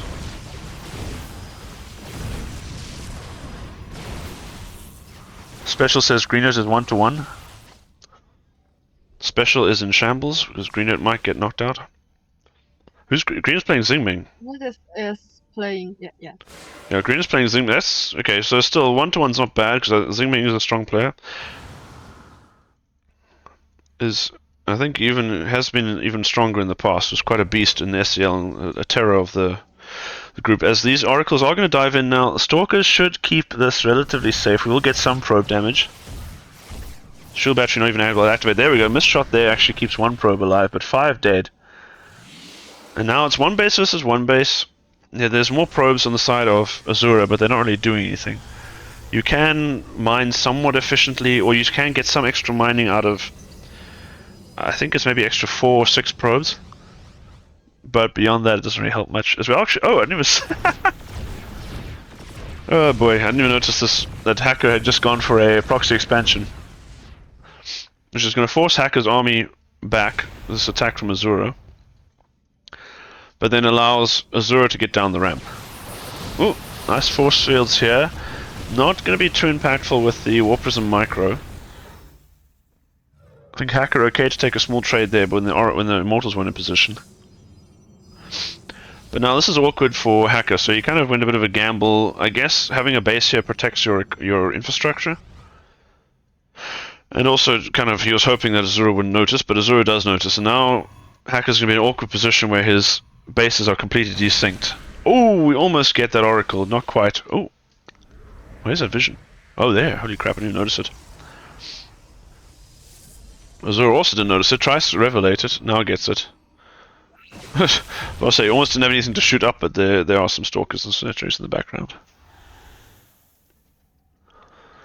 Now we're taking 2 adepts to the... Oh! Some nice, sexy little micro here from Hacker. Showing off a bit. You gotta love it. But this immortal count from Azura is kind of nuts. We got 4 immortals versus only 2 from Hacker. I'm not sure how that happened since Hacker started. I guess he had to cut production for a while. It's going to mass hallucinate stalkers and YOLO in here. I can't imagine though with 4 stalkers it's going to go. Oh, we have blink though, so we're actually blinking on top of the immortals. 1 immortal has fallen, but the pickup micro is good on the next 3. And yeah, I think this is just going to be Hacker getting driven to his grave.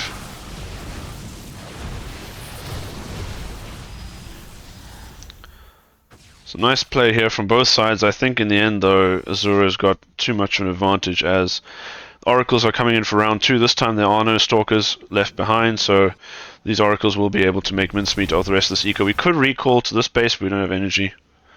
So unfortunately, oh, we're actually not microing the probes for a second there. That does mitigate some of the damage.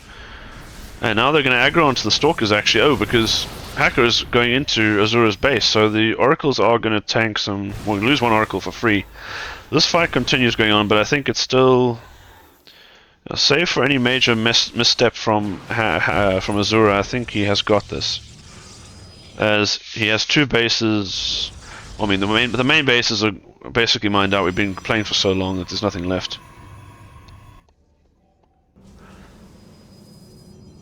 Yeah, Hacker in shambles. Not as in shambles as special, but in a fair amount of shambles nonetheless.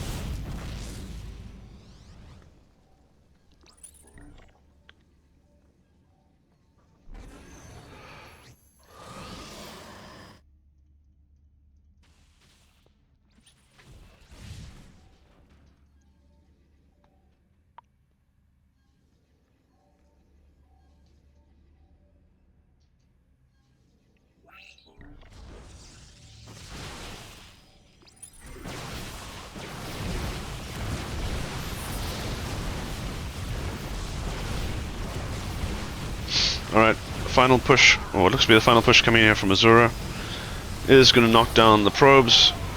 Some force fields are making the fight a little bit awkward, but the War Prism Micro isn't there from Hacker, and the numbers will prevail. Azura takes it 2-1.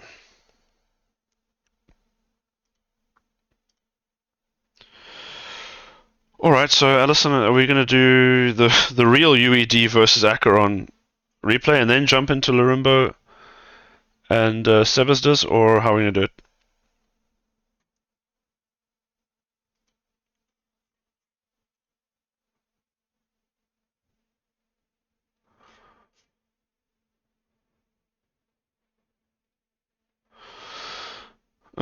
Alison, are you there?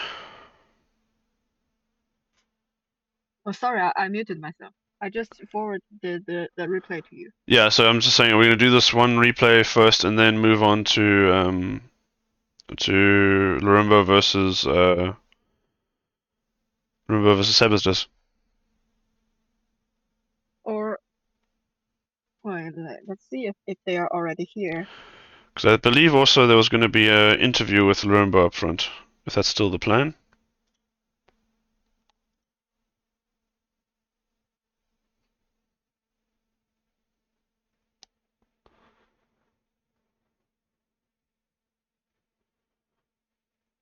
Jay said he will do the interview. Right. Oh, I misunderstood. He said he needed the loser interview. Oh, I think Jay's just saying do the Lurumbo interview. I'm confused. Uh, Jace asked you to do the beginning interview, so I'll tell Lorenzo to join the Yeah. voice chat.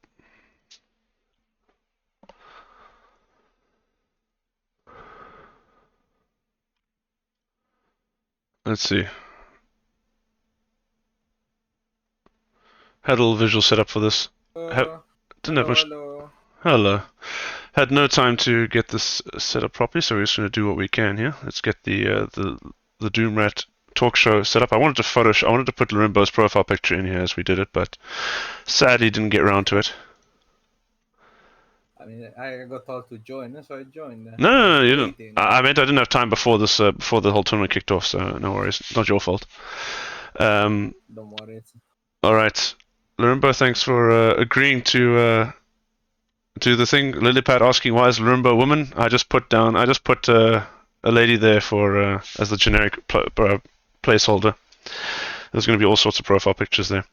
But anyway, so Lorimbo, yeah, you are one of I think at least two Italians in this in the top 16, right?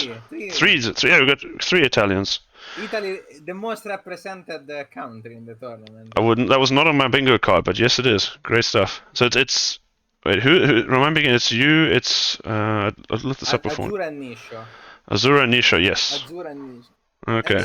I don't know why, but Alex didn't participate. Or you will add most likely another another Italian. Yeah, because is he not a student? I was kind of curious about that actually. Yeah, not only is he a unit student, he's also better than all three of the other three Italians. So better than me, better than Nisho, and better than Azura. So yeah, Italian Alex is quite a monster. He is quite the beast. All right, but maybe since this is the Collegiate World Cup, let's maybe tell everyone what is it that you actually study. I just started my master's in mathematics.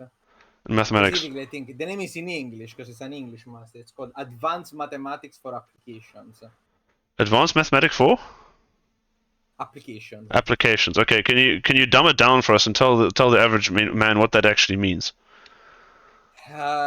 It's like it's a master that focuses on like slightly more practical aspects of mathematics. That's why it's called for applications.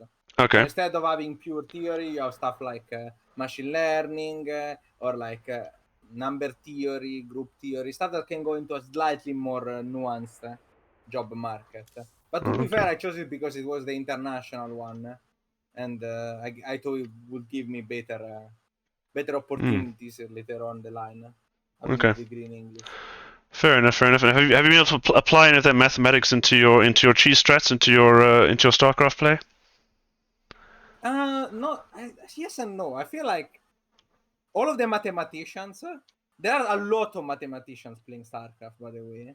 You'd be surprised, and they all tend to play fucking weird. Like Bonan is a mathematician too. I know most people don't know this. Okay. I King of Canon rushing. Yeah, watching Printf streams, I can kind of see a mathematician. I can kind of see the way he kind of. I mean, okay, he's a different case, but the way he kind of methodically approaches the game. I think the really good Canon rushers are extremely methodical about it. I think it's the same. Like I definitely have been influenced in the way I think about things, like the way I think about build order or flexibility or transforming a build into another, going from a position to another. Like the way I think about the game is similar to what I do in my line of work. But calculating probability and stuff is not something you can realistically do to StarCraft, unfortunately. Except when you want to point at a graph to balance one on Reddit, of course. In which case, I can flex my mathematics degree to tell you that Protoss has 200% win rate, and that's a totally legitimate stat. 200% win rate. Yeah, okay. 200 for every Protoss game, 2 Protoss wins. That's how crazy it is. Okay, I'm no mathematician. That sounds a little interesting, but fair enough. And what do you? Let's maybe this is dangerous territory to go into, but hey, let's live dangerously. What do you think of the new patch? Is that going to help us? Is that going to save Starcraft, or are we just doomed to get even worse? On one hand, from what I understand, this patch signifies some like heavy involvement from Blizzard once again, which can only be good, obviously. I don't like the patch at all. I don't like it, this one. I don't like the previous one either. Like the previous version, even though it was incredibly zero favorite. I think a lot of like I think right now like the current version of the Storm is completely insane. And if you think otherwise, you haven't tested it or like. A lot of people are confused, I think, because the way they express the numbers are super weird. So it's hard to tell whether Yeah. someone does more damage, less damage. Damage is like the TLDR is damage is about 15% lower, but lasts twice as long. So total damage is actually significantly higher, and it's more than twice as big. It's 125% bigger because it's squared. Like the radius is squared when you do Yeah, the yeah. area. So that's the problem. I Yeah. think obviously it's insane. I don't like the infestor change. I think it's completely breaks GVT. You know, sure, I could say, oh no, it's totally fair, bro. It's not gonna create any problems. I could be like a fucking hack and say that, oh yeah, no, just to pass a Zerg buff. But no, I think it's way too much. I think it might generally be problematic because of its interaction with armor. I do think Yeah. Zerg needs severe help, but I don't think introducing a fucking another random broken spell is gonna help it. And I don't like the fact that it revolves around even more upgrades, even more tech. Yeah, yeah. Okay, fair enough. I do think that Ultras plus at least a lot of units, but Ultras plus Microbial seems kind of busted with the armor interaction there. But we have to see how it turns out. On to the series at hand. I think you've been expressing that you're a little bit apprehensive going up against Sebas. Obviously, he's a good player. Well, But I'll tell you what the problem is. It's a double problem. okay. So whoever did this, I understand that people might not be familiar with the players necessarily, you know, from a personal level. But whoever did the seeding, I promise you, Seb is seed one. Okay, I think maybe actual seed one right now is Fiant. Like I think that's what is put as seed one. I promise you, even Fiant will put Seb as seed one. But the more important problem is that Seb has watched literally hundreds of hours. Every day we are in VC together for like 6 hours and he's watching me play. So he has seen everything I have to do, bro. So you're saying he spends too much time in the chef's kitchen, is what you're saying? He's smelt everything the chef has cooked. Yeah. What Okay. am I supposed to do, bro? I've given all of my tricks. It's like Fian would have been also equally as annoying for the same reason. We're all together in the VC. Okay. What do I have to do that he hasn't seen before? You know, like. Okay, so Lorimbo in shambles. Okay, but let's shake that off. This is now we're about to play a match. Now I know in StarCraft we're all very nicely mannered to each other with a few exceptions. Yeah. But let's hear some smack talk. What are you gonna do What are you gonna do, Sebas? Are you gonna show him something new? Gonna pull out, kill him with a 12 fool? Yeah. Yeah, I mean, killing with a 12 fool is gonna be quite hard. Well, that's what I say. That's why it's smack talk. Anymore. Just he's gonna. No. I'm already in his head. No, but you see, Doomrat, smack talk here would be a sign of weakness. I'm already in himself. Look at it this way, okay? What do I have to lose? If I lose whatever, I get 15 bucks instead of 65. That sucks. I would have bought 10 more pizzas with it. But it's like it's the expected result. No one is gonna hold it against me. But Seb, bro, not only he's gonna lose 1,000,000 fucking Aligulac points if he loses, I'm gonna make fun of him for the rest of his life. Okay. Like, he will not join the VC for weeks. Okay, so it's not. Smack talk. The guy is already cooked. Okay, so it's not money on the line. It's pride. It's ego. It's something way more dangerous that he stands to lose against you. It's only pride from one side. It's terrible. Like, I cannot lose this bet. What's the worst that can happen? A man with nothing to lose. Dangerous man indeed. All right. Thank you very much, Lorimbo, for the interview. Wish you good luck in the series ahead, and have fun. Thank you for the stream and for the tournament, guys. Yeah, no worries, man. All right, cool. That was our pre-game interview. Lorimbo sharing his unadulterated thoughts, or what's it? Not unadulterated. I was the guy who did the seeding, so. Yeah, but I think obviously the seeding happens the way it is, and I think obviously there's some things going on behind the scenes. The fact that Fiant and Sebas know each other, it obviously does make it a bit difficult for the cheeser, at least. I think if you're the macro player, you kind of have the inside edge on what they do. But let's see. Oh, sorry. All right, let's kick it off. We're going to go into Maganatha first. Let's host up, and then we'll get started. All right, switch. And yes, production quality is not at the level of your average streamer, but this is the first time I've been running any. The first time I actually had to set up scenes in OBS was today. Until now, I've literally just been streaming my Starcraft, but I thought I'd give people something to look at with the rat-themed visuals. Crushing it. Say again? Way better than. I meant you're already crushing it, and it's way better than the other stream. I appreciate that. Oh, so now there's some competition between Stream A and Stream B. Okay. All right, let's get started with Lorimbo versus Sebasdes. Sebasdes. Always, I guess I should just call him Seb. I think that's what Roddy does. Alright, this is definitely a series that I was looking forward to since I saw the lineups. I'm a big fan of Lorimbo. He is a very big help in the All Things Zerg Discord. He's kind of one of the biggest knowledge holders, always helps out. He's often willing to replay analyses for Zergs, where he will absolutely berate you for not getting your macro tight. So he may be a cheeser, but he understands the importance of a good macro. A very nice guy in the community, even does coaching as well. He can teach you some cheesy build orders. He's taught me some build orders that wanted me some good MMR. So I do owe a lot of MMR to Lorimbo and his nonsense builds. And speaking of nonsense builds, we're going for a double extractor trick 16 something. So double extractor trick and what looks to be a proxy hatch. Wow. Okay, the man is absolutely cooking game one. Let's go. So, okay, now we're gonna get one hatch. This looks, I'm guessing we just want a proxy hatch normally. The timing is odd. Wait, what? We've started an overlord, we cancelled it. Okay, so Lorimbo is kind of cooking on the fly by the looks of it. But it looks like I'm not going to have much time to yap because we are going to get straight into some nonsense. Usually the first 4 minutes of ZVP is basically filler content. And you don't get to see much. But it is going to be a proxy hatch. I guess that he just wanted to maybe just optimize the normal proxy hatch. Usually you go something like 14 overlord into 18 natural hatch and then 18 or 17 proxy hatch. But this is slightly different. Probably wants to throw Sebasdes off. Does get it down. So this is already a bad position here for Sebasdes. Looks like he's going to go for a single gate response. Not pulling any probes, so I'm curious to see how he plans to clean this up, because if you don't pull probes, this hatch should finish with quite a bit of HP left, and that means that your Nexus is even more delayed. Actually, no, he's taking the third base location.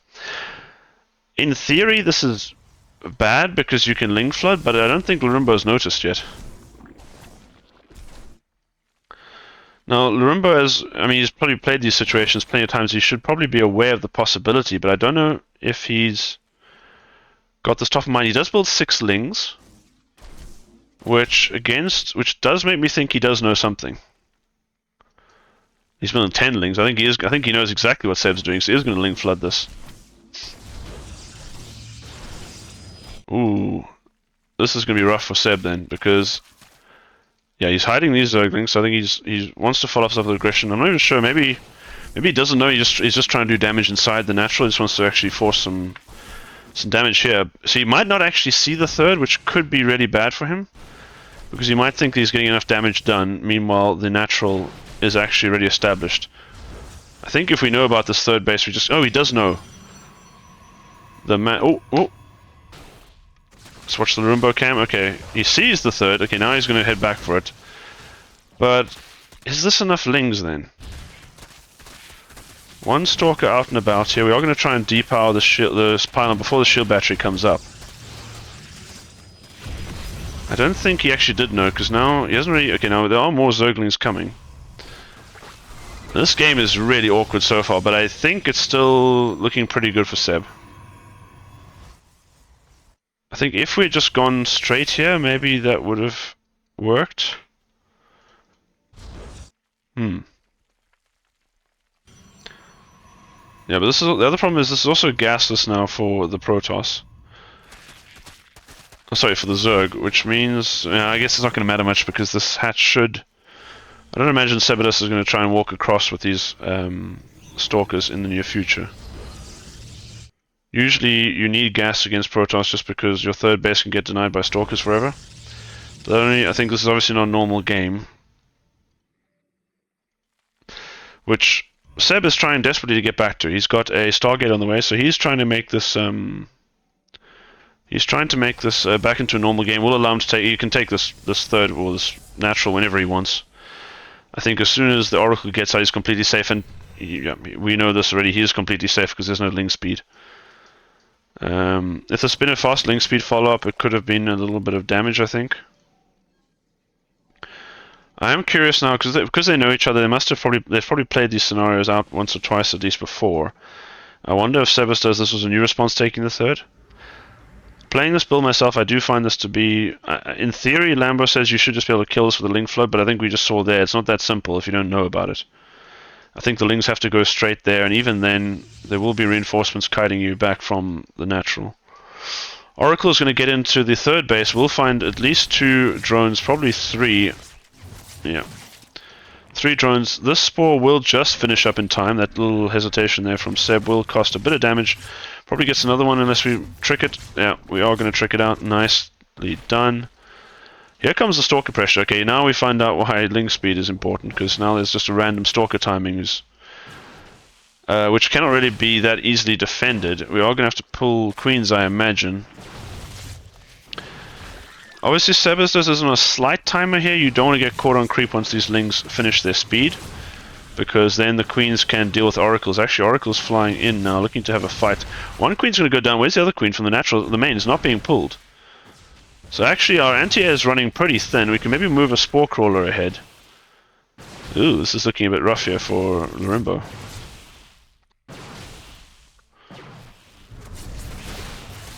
Yeah, see, the problem is that the lings actually can't chase the stalkers too far because of the oracles. And now the lack of anti-air means that these oracles are kind of free to do what they want. We'll recall. The responsible choice here out of Seb to keep all his units alive. I don't actually know if Lorimbo could. Yeah, he could. He would have lost a lot of lings trying to kill those stalkers anyway. It is just going to be a good old link flood at this point. Well, yeah, he's not flooding. He's just using the lings that he built to defend against the stalkers. But they're not really going to find much value here against an overcharged battery. We are losing our battery energy. The 3 oracles are forced to come home, but we lost what, 1 stalker? 1 stalker for 15 lings. That is a pretty good trade deal for Seb, who is going into blink. +1, all that stuff that Protoss macro dreams are made of, and I think this is kind of playing a macro game against Protoss is probably Lorimbo's idea of living hell. To be fair, it's most Zerg's idea of living hell. There are the occasional psychopaths that enjoy late game like Cyril, but he is a bit of a different beast. Double Oracle coming in. Where's the third Oracle? Just chilling at home. Yeah, chilling at home. Now this is Blink Stalker pressure coming. Well, not quite Blink Stalkers yet.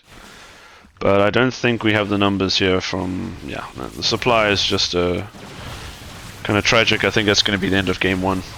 I'm not sure if Lorimbo will tap out right now. Yeah, he will. I think he realizes the writing's on the wall. That third base being taken from by Seb was pretty damn clutch.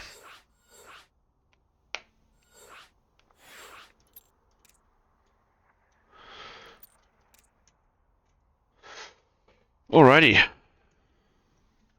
Game number 2. Can Lorimbo bring it back? Or will Seb make it through? Lorimbo claiming that Seb is the highest seeded for this, or the true highest seed for the tournament. I mean, when I looked at the bracket, I kind of thought Fiont by default, but apparently Seb's actually a bit higher in MMR, and So it's expected that it could be Seb and Fiant meeting each other in the finals. I'm not actually sure how the bracket. I know that this round. I'm not sure how it's going to work for the quarters. I assume that the B stream is covering the other side of the bracket, so that means that it would be just the winners of what we've casted. But let's see. Ooh, Limbo 12 pool. I did say I was trying to get him to smack talk and say you kill Seb with a 12 pool. I didn't know if he was going to take it seriously. It's going to be a 12 pool proxy hatch. So this is actually a build that Larimbo's taught me. So the idea is this time you're going to try and get the hatch down in the wall of the Protoss. It does mean this is quite a large map, so getting the drone all the way there in time is somewhat risky. If Seb reacts quickly once he scouts, he could get in position to block it, in which case things get a little awkward. But let's see, we should see this 3 Zerglings start up now. 2, 3, okay, there's the third. Seb has not yet pulled his drone, so the drone will be able to get the hatch block in. Imagine we're going to see it right about here. Yep. And this map, I think do we have any area to get out here? I don't know, I'm curious to see how Seb plans to deal with this one. You can't just take a third base somewhere else. Obviously we don't need to because our base is not exposed. It's interesting, we go for the cyber core here, but that actually blocks off one of the probes. So we're going to have 5 probes hitting and a zealot. I think this will be enough. Holy drone pull, Batman. We're actually going to pull drones. I have not seen this before. Okay, so I guess the plan is we're going to cancel the hatch, drill through, and try and win the game. Seb is desperately trying to get the follow-up scout. He is going to get it. He's going to, or at least he's going to see that there is no natural, which is a pretty big tell, but he's also going to see there's nothing here. Is the moment he sees that there's no workers, he's not going to get the confirmation that there's no workers. That's pretty huge. Here comes the drones. We're going to cancel. We're going to see the cancel. We try and drill through. Drones derp out a bit on the pathing, but they are going to get on top of the pylon. Probes pulled from the high ground. There aren't that many lings here, though. I'm a little bit worried about whether we can actually fight this. Second Zealot comes out. I think this is just good enough for Seb to win. Yeah, I think the numbers here are too good from Seb, and it's going to be GG in favor of the Protoss. Clean sweep. I actually forgot to update the scores, my bad. Sorry, Alison, I saw it right at the end that I hadn't updated the map score. My bad. Alright, so that takes us through all of them. Alison, are we going back for that UED one? I'm not sure if we really need it. The other side of the other stream is still midway through the last round of 16 match. Sorry, the last round of? So the last round of 16 series is playing on the other stream. Okay. So I think we have to wait until they finish so we could start round of 8. Okay. But then do you want to do the other replay or just leave it? So we can also just Sure, so we see the real replay. Okay.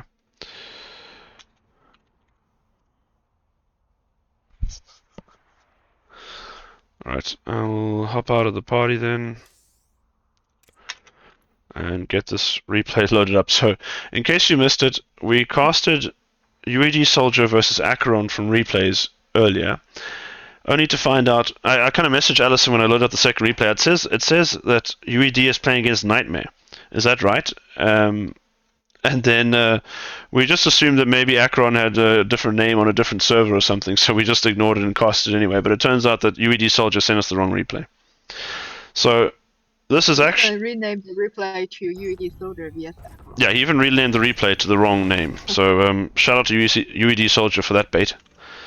But let's see what actually happened in this game versus Acheron, while the other stream catches up with us.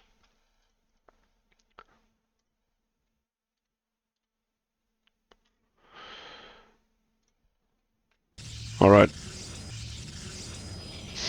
So we got Aki Wakey, aka Acheron, the American Protoss, versus our Russian Protoss playing green UED Soldier. Let's see what kind of shenanigans we're going to see out of these two this time. Game 1, let's see, what was Game 1 as the recap? The Game 1 was UED Soldier doing a proxy Stargate, which got shut down by Acheron. Acheron then went into a 2-base. We went into a bit of a pressure, then went into 2-base charge, but kind of skipped on production a bit and then got A moved by UED Soldier if I give the spark notes of that game. So curious to see what is going to go down here.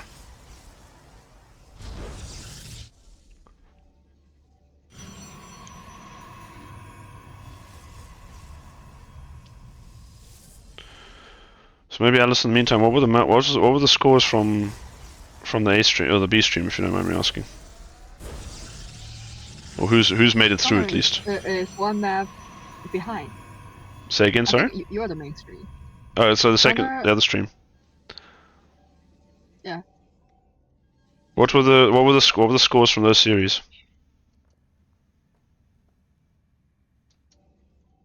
Oh, wait a second.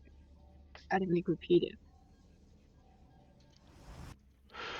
Well, we are going to see a proxy here from UED again. This must be a Stargate proxy, because otherwise, what the hell are you going to... It's such a long rush distance, so the only way this makes any sense is if you're just trying to hide what it is. Could I guess be DTs, but no, it's going to be Stargate. So 2 proxy Stargates in a row. I guess the theory being that they never expected a second time.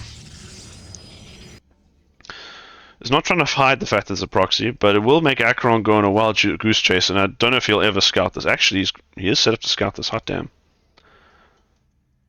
No, that's actually UED Soldier, sorry. No, I'm wrong. It is... Acheron should find this. Actually, no, he goes home. No. Why did I lose...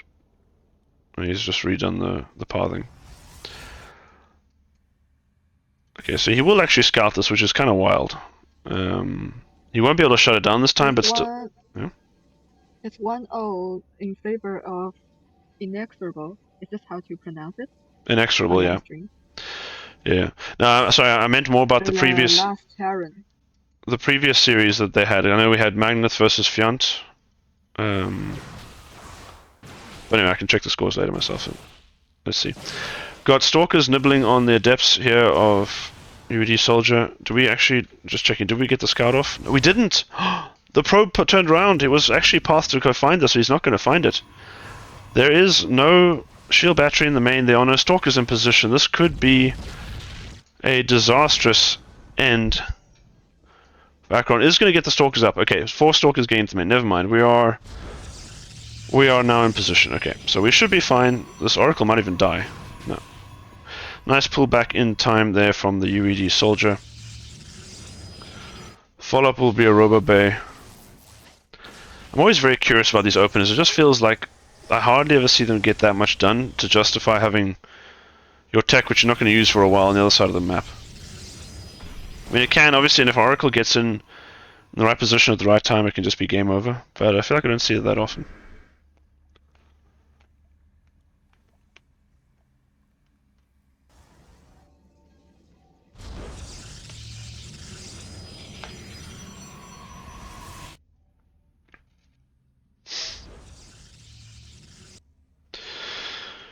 Blink started up here for Acheron.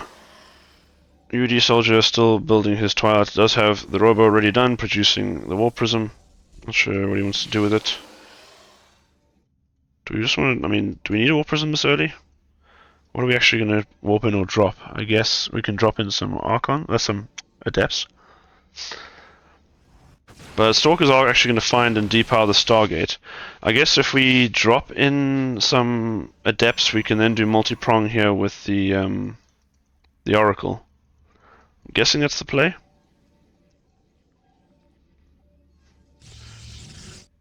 The 500 IQ play could be just to wall the ramp and stop any reinforcements going, but Blink will soon be done. On the side of Acheron, as UED Soldiers now proxy Dark Shrine.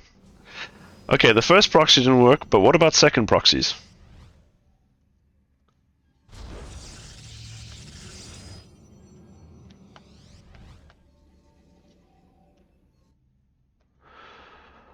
Alright, I don't think Acheron has any vision of this. Does he have a Robo? He does not have a Robo. So the game... Okay, his Robo is now coming. So the Warp Prism is chilling here. Ooh, this is going to be... The timing is going to be tight. The Robo has only started. Dark Shrine does take a long time to build, but it is halfway done. I think... I think Acheron might just die to these DTs.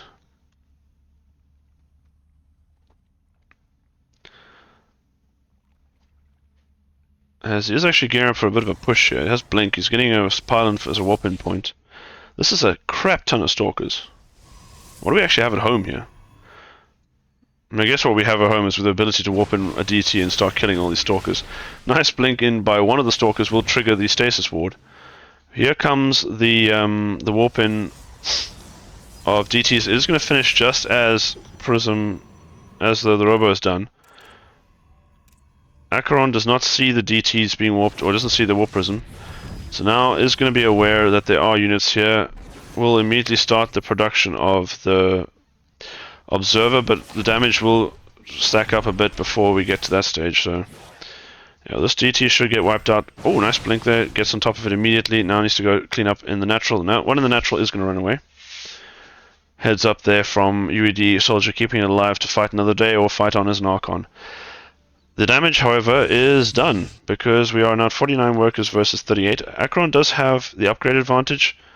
UED Soldier only starting his upgrades now, so in terms of the tech, not too bad for Acheron. But worker-wise, this is a bit rough. Third base timing is actually ahead for Acheron, though, so I don't know if this is... He's obviously at a disadvantage, but I think it's still definitely playable with the tech advantage that he has. He's going to start at +2. UD Soldier going to get the scout off on the base here of Acheron. As yeah, drone probe transfer is completed towards the third. Observer going to go in, scout what is up. No observer here, I think, for our UED Soldier. He does have one somewhere, actually. Oh, workers are dying. DT got it back in again. No way it walked in, right? Must have been lifted in by the prism. Cheeky little play there from UED Soldier. Only 2 workers, not the end of the world, but still just irritating. Like, you just don't want to have that happen. Once you've dealt with the DTs, you don't want to see them coming back in your base. Now, we could obviously drop cannons in every mineral line, but that is expensive. I think Acheron not feeling like he can afford that right now, given the eco damage he took. He is actually caught up pretty well on workers, so eco-wise we're ahead. We're equalized, and actually army supply-wise, Acheron finds himself ahead. So this position actually now is looking better for Acheron than for the UED Soldier.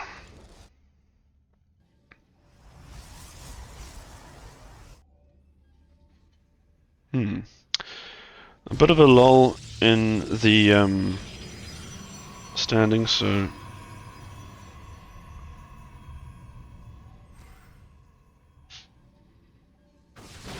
let us see. We've got it's just some Phoenix Scouts trying to keep an eye on each other. Apart from these DTs, I don't think UED's seen much of the other side of the map in a while.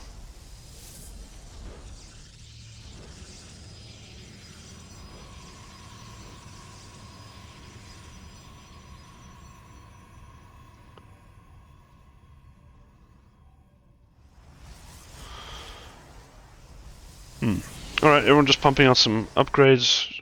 I think charge already done for Acheron, completing now for UED.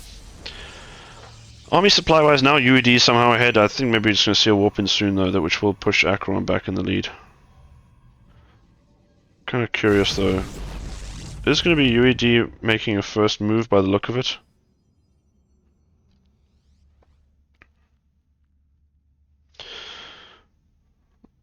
Alright, so looking, while we have this kind of pause in action here as some adepts go in.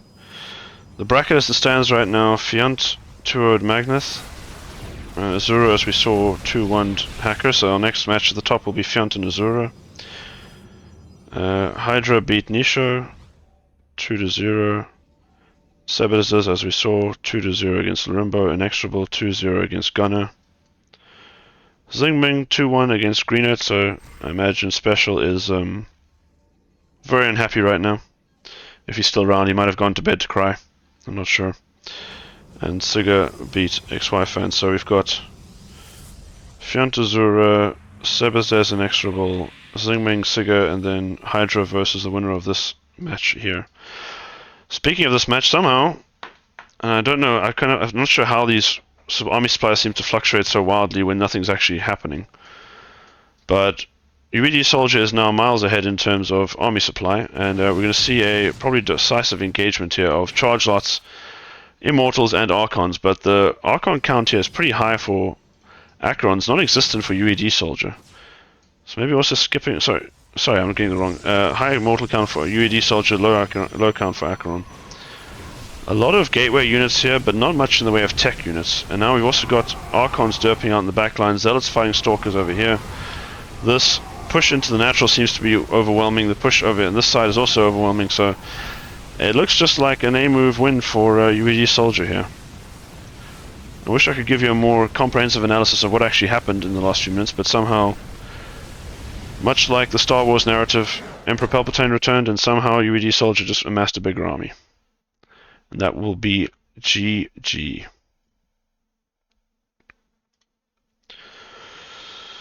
Now I believe we are going to be going on to the quarterfinals.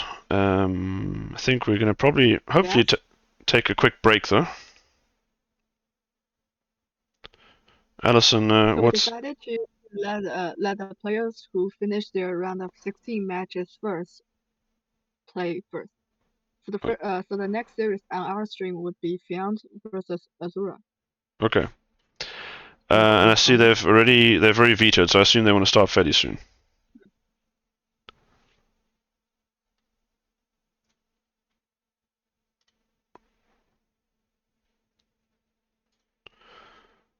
Alright, then I think I'm just going to take a quick, be right back, 5 minutes. Okay. Try and leave you with some mood music in the meantime.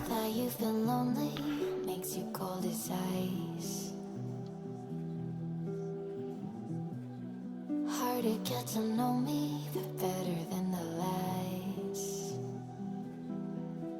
No way I'd let you slip by.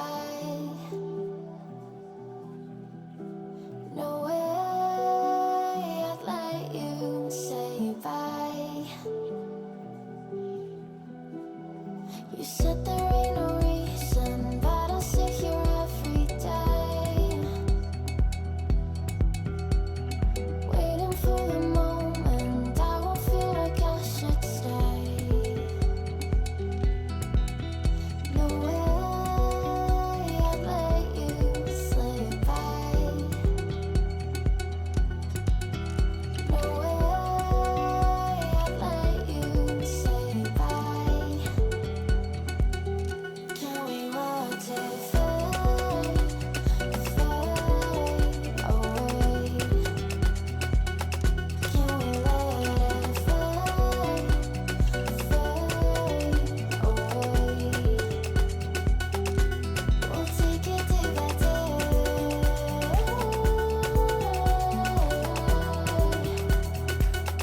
Can we watch it fade, fade away?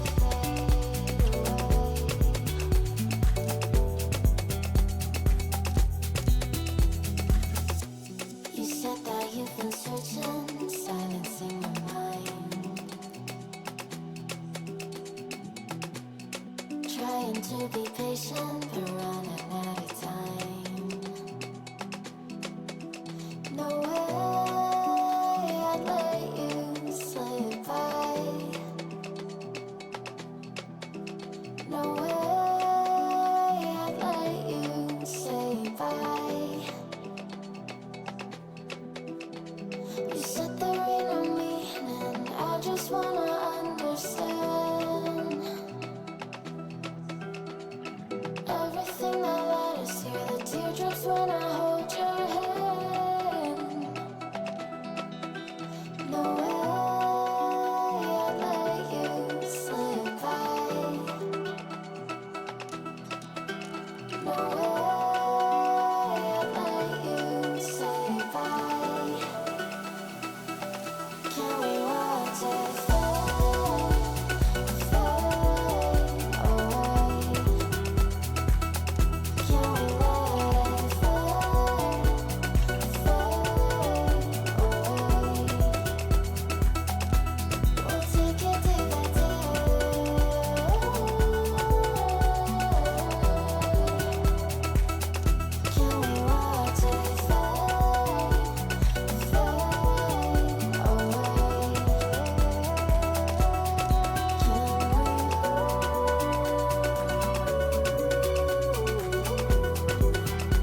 Alrighty. Getting back into it. Just getting our gamers together.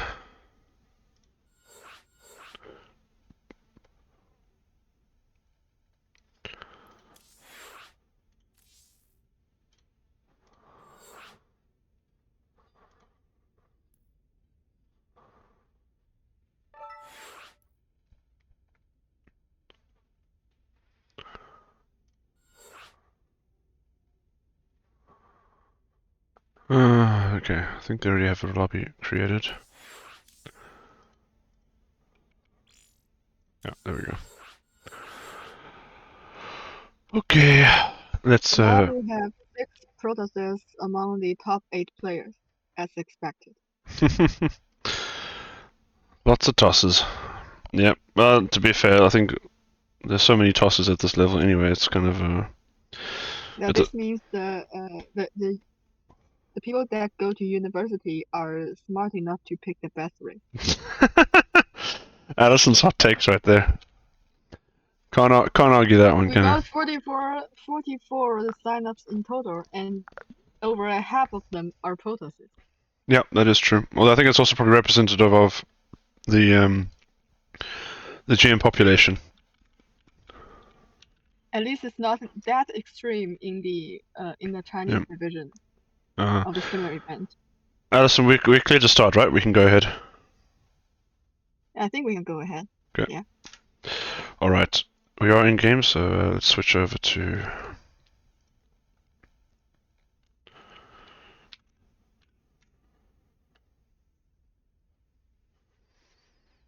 Switch over to the game.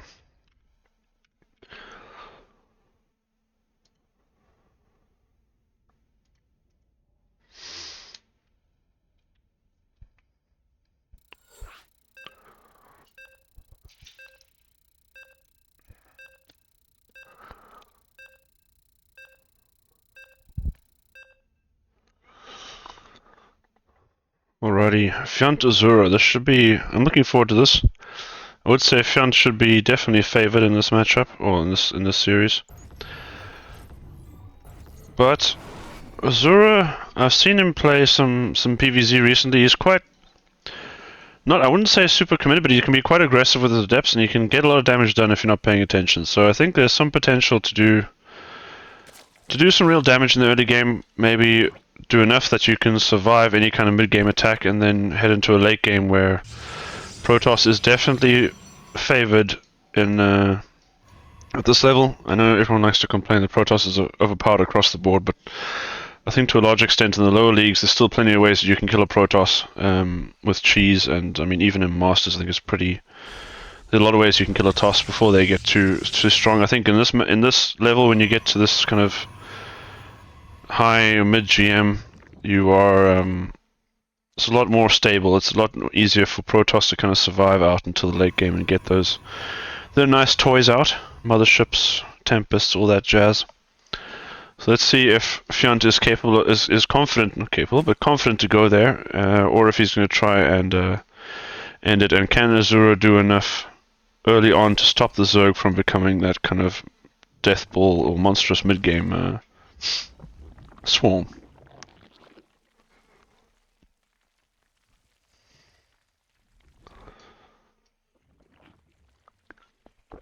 So far, players opening completely standard. I don't think we're going to see any Lurimbo-like strategies here from Fiant.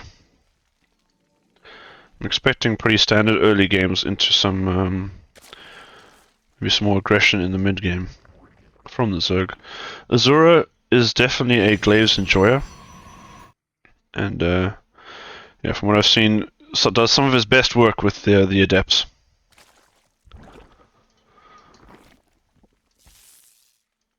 And if you are a very greedy Zerg like Jay, and you build only 2 Lings against 2 Adepts, things can go wrong pretty quickly. And I imagine we're going to see Azura pumping out, chrono boosting out 2 Adepts, is my guess. Instant Warp Gate, I'm going to guess this is a fake out, just because I saw it do it the other day. It is indeed going to be a fake out. Hoping that Fiant won't pay attention, but Fiant just did recheck the main to see that the Warp Gate had been cancelled, so I think he will know exactly what's going on. So Ling on one side trying to contest the watchtower with the probe on the other. Lings will have to run away now the Adept is here. Now, is there another? There's another Adept coming. It's not being chronoed though. So we won't be looking to get anything too crazy done here before Ling speed. I think you might still send it across. Indeed, you will. But I think that second chrono is kind of crucial for giving you enough time before Ling speed gets out that you can actually do damage with the double Adepts. Again, unless you're Jay and you only build two Lings. Fiant, however, has 4. Still a bit on the low side, because 2 Adepts can still ruin your life a little bit. But I think actually against, if it's not chronoed, you don't need 8. I think against double chrono you do need to get 8 Zerglings out. I think with this we're going to reactively build some Zerglings. Ling speed will finish up. We are going to get damage here though. 1 drone so far actually. Oh, we double fire on the Ling. Trying to use the healthier Adept to cover for the weaker one, but Fiant is target firing down the weak one. Oh, that was weird. Oh no, we misfired! We lose the potential to kill the other drone. Oracle is going to come in, but it's going to run into 4 queens and lose a ton of hull damage. Gets 2 kills for its troubles, but I think that is more than good enough. Oh, we even lose it. Okay, that's a disastrous start here for Azura. Committing quite a lot of resources and only getting a small amount of damage in all told. In the end, only 3 probes killed for 2 Adepts and Oracle is not really what the kind of damage you're looking for at this stage of the game. Well, at any stage of the game, but especially this one.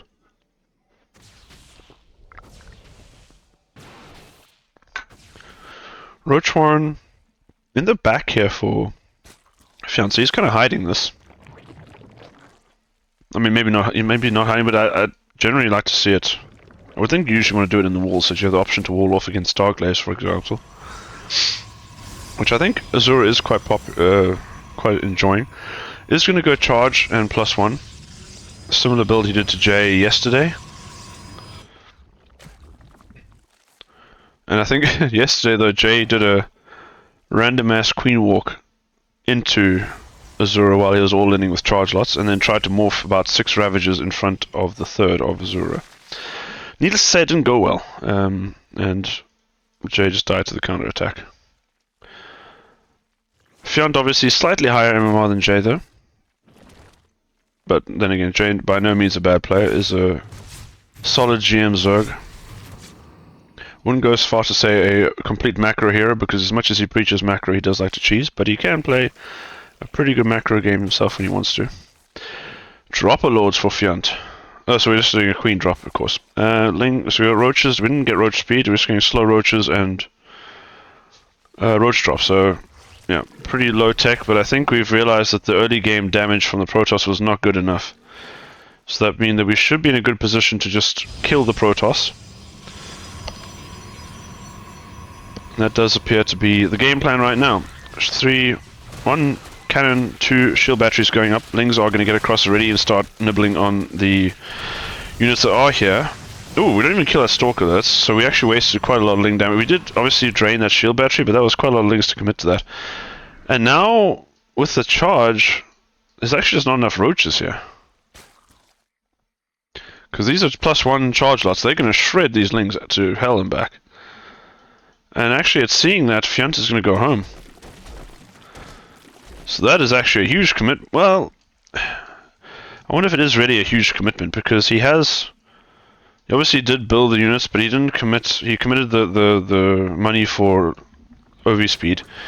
Could obviously had a lot more workers, and now is forced to build a lot of roaches to cover against these zealots. I think with Fiant's control and zealots in a mineral, also roaches in a mineral line, we should be safe against not dying, but getting a 4th base up is looking to be quite difficult. So suddenly, Azura putting himself into a decent position in this game. I think he does need to be careful of a follow-up all-in, which looks like, or at least Fiant looks like he wants to attack again. At some point, this mass zealot is no longer really going to keep you safe. And yeah, here comes a big roach push.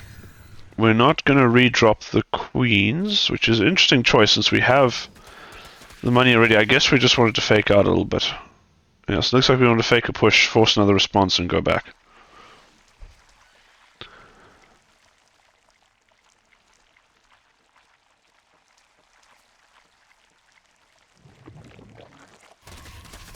Right. Azura moving across the map with 1 million charge loss. This is actually get the flank on these zealots, so this could actually be pretty bad for Fiant, because we can't actually kite away once the zealots get a wraparound. So this entire army of Fiant is going to get cleaned up. Relatively efficiently, I would say. We are getting some nice micro in the mineral line with the Ravager Cocoon is buying a lot of time. They're buying a lot of time, actually. The zealots not getting through there is kind of hurting them a bit. But now the supply is starting to equalize, which is not what you want when you're working with roaches. Azura... Okay, the thing is, once the zealots get on creep, they're not nearly as strong anymore. But I think we might have enough momentum here to actually just A-move. Let's see, we actually pick up the queens. Nice moves here from Fiant, very cool. Now we start to see, can these zealots actually end the game though? Because into like some city like this, you start to see they start trading terribly. So I'm not sure anymore, if we can actually push in here. I think that trade that he got against the roaches was already very nice. It's probably not wise just to overstay our welcome here.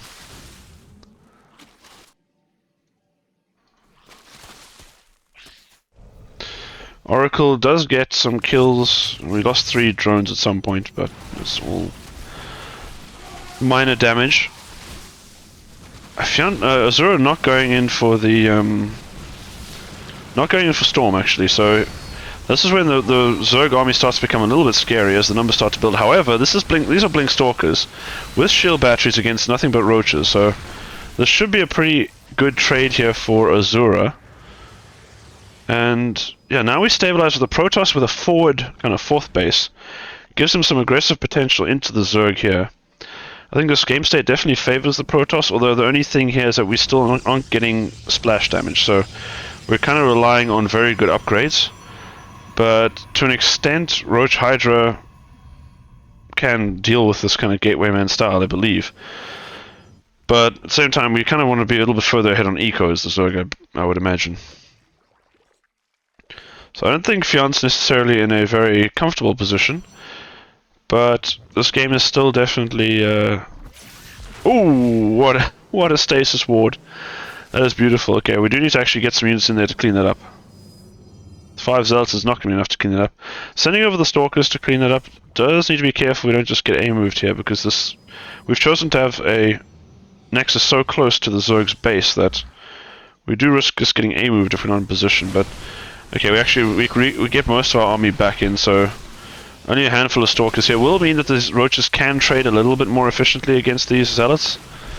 But will be cleaned up. But more importantly, he keeps his army alive here. Stasis wards are going to be good. They're going to be set off by a handful of lings in the beginning.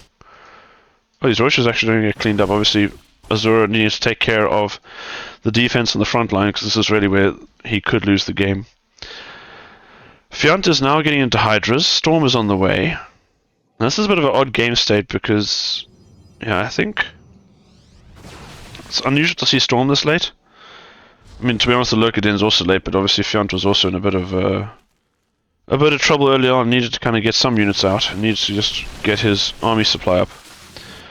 Imagine we'll start trading out some roaches slowly in anticipation of being able to pump out those spiny boys.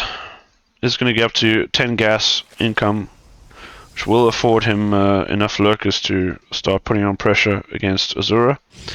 Azura, for his part, I mean, he's getting Storm, but he's nowhere started the Sky Toss transition yet, which is where the game really gets difficult for Zerg. So I think if we don't see that soon, Fiant will have a good window here to get some damage done, maybe with Nidus, or even maybe with a big lurker shove.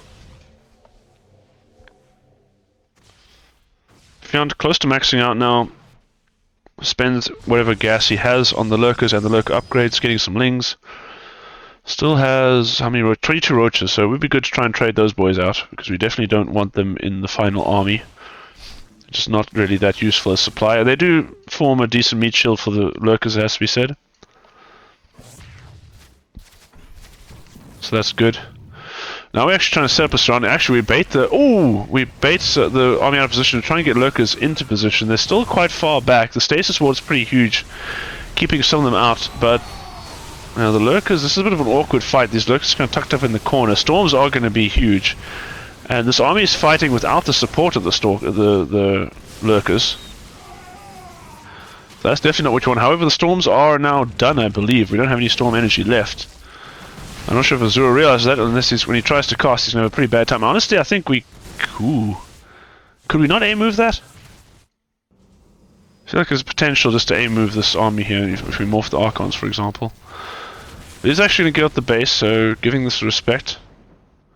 Now I can catch the army on the retreat, though. With the army. Doesn't look like it, hey. There's one observer somewhere, let's see. Observer's on the way out, actually, but he does not have any detection. There's a good point, so that's probably why he did not want to aim move it. It's going to have a massive Zealot Warp in the main. Oh, but the Warp Prism's going to get shut down, so that will be the last Warp Prism, or the last Warp for a while. Oracle is here, so we now have Revelation, the more kind of reliable form of detection on these lurkers. Doesn't get it off on all the lurkers here, so do need to be careful. Where's this? Oh no, we morphed every single Archon. Was that... Do we run out of energy, or was that not intentional? I don't know. Anyway, now it looks like we're going to aim move. I think this is enough Protoss to break. No, never mind. I guess the immortal count wasn't high enough to break through. There's only 4 lurkers in the back here, but stalkers just don't trade well against hydras, as 2 lurkers make it into the third and start causing havoc. Damn, Azura looked like he actually had this game, but I think it's just slipped out of his reach. Not had this game, but I think he was looking pretty good in a match where he's not really favored, so... Was looking pretty hype, but I think the hype is about to die to a million lurker spines. I think we'll see GG being called shortly, as Azura's army is going to get cleaned. Indeed. This game goes to Fiant. Let's see, what are we doing? Torches. Second Maganatha.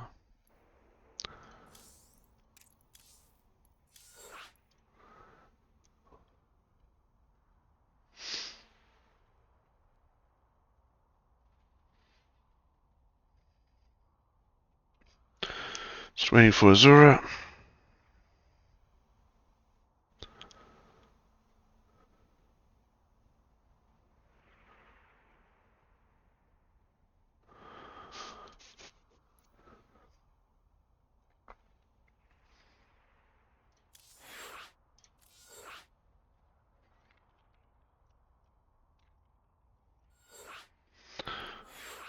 Huh? Azura?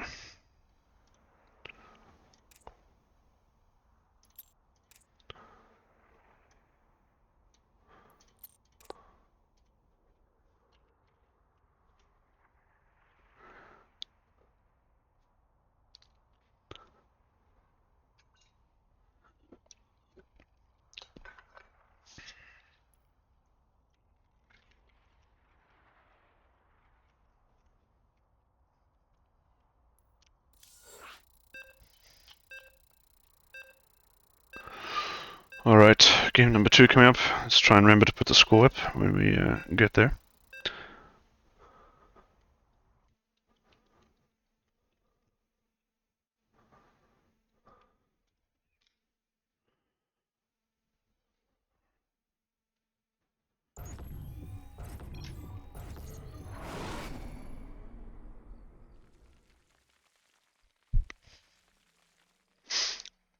Alright, and spawning in the top left, we have Fiant as the yellow Zerg, bottom right Azura. Looking to see if he can come back in this series. There was definitely some stages in that last game where it looked promising. Did some, I think, good moves. Just had a nice build order matchup, I think, against what Fiant was trying to do with that kind of slow roach queen drop. But after that, despite also getting a nice trade on those roaches, couldn't quite capitalize it into a win. Let's see if he can make some magic happen. He did struggle a little bit in the early game with that initial trade. So maybe adjust some things, get some more damage early on, and take it from there.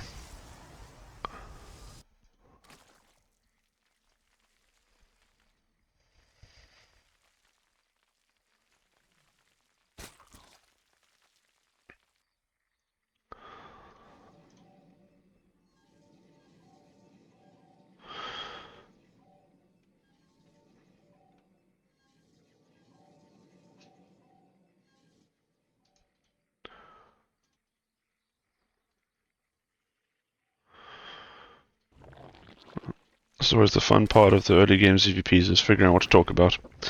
Because usually, unless Rimbo is playing, it makes it a lot easier to do, because you don't need to fill anything up, because he gets straight down to business. But for now, just gotta watch and see what happens.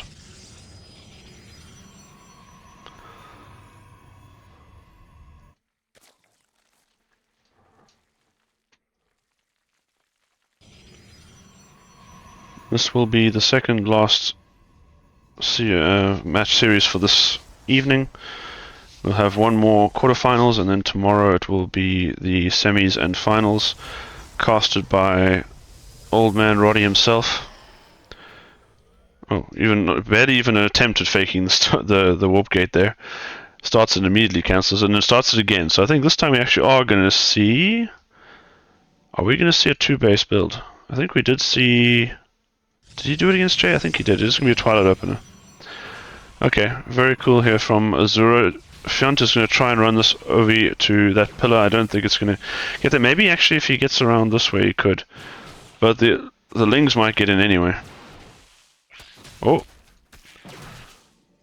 We could still get there. I think we still kill it, but now the Lings will get in and get the scout. That said, they're not actually going to go down here, so maybe the Stalker can deny the Lings vision or confirming what this is.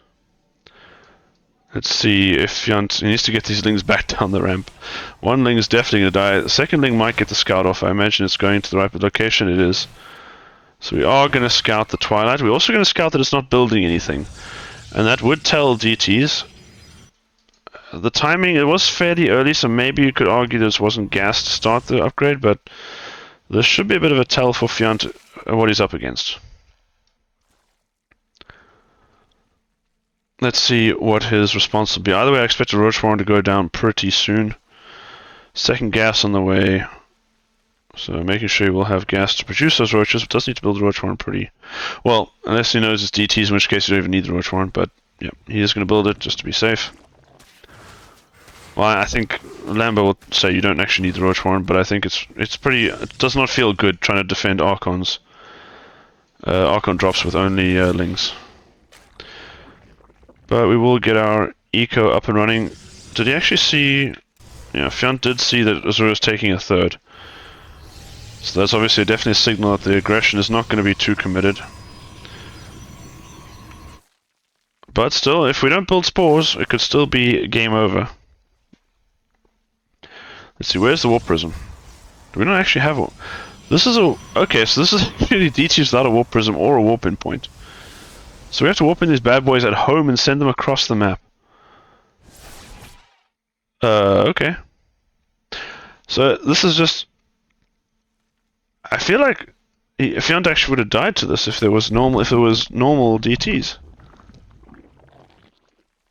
Okay, there's no if a Warp Prism just went over here and just you could have killed the third base for free or even done way more damage than the main or natural.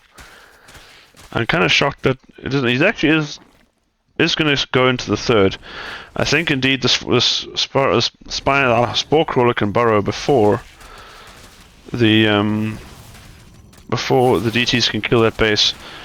It is actually going to be forced to recall as Fiant with a handful of lings will threaten the third and force a recall. Looks like Fiant's just going to send it. He's like, you know what? I don't think you can stop this. Even getting obviously, I'm not sure why there's no air units to actually for the queens to kill.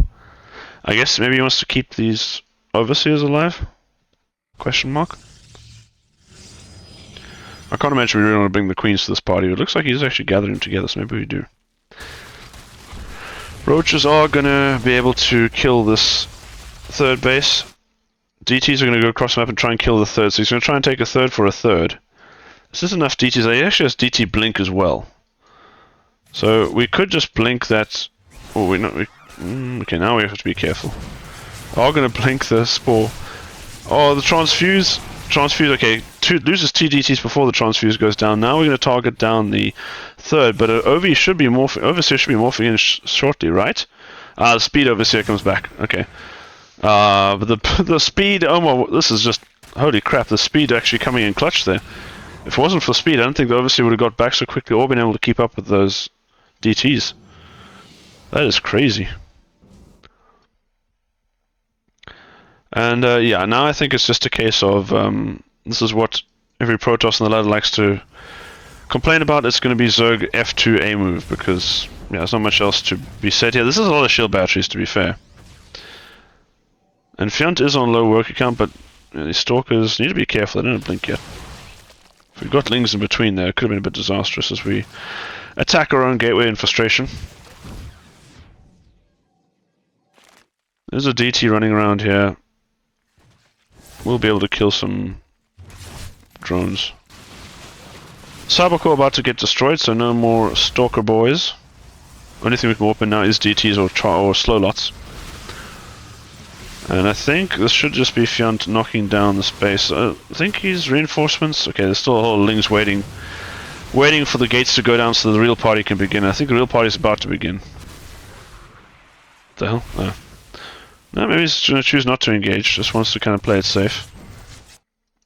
I will comply. Ooh, I will comply, says the DT.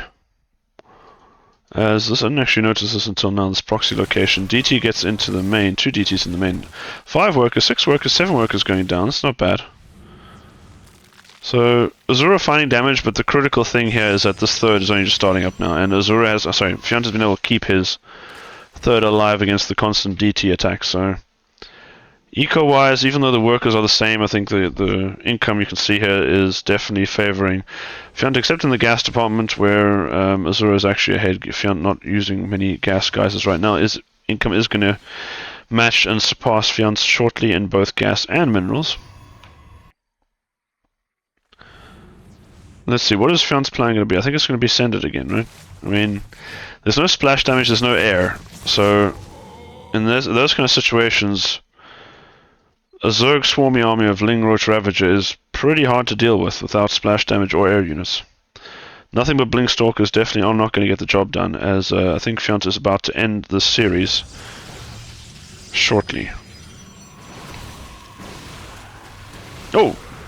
Okay, now we've killed all the Overseers.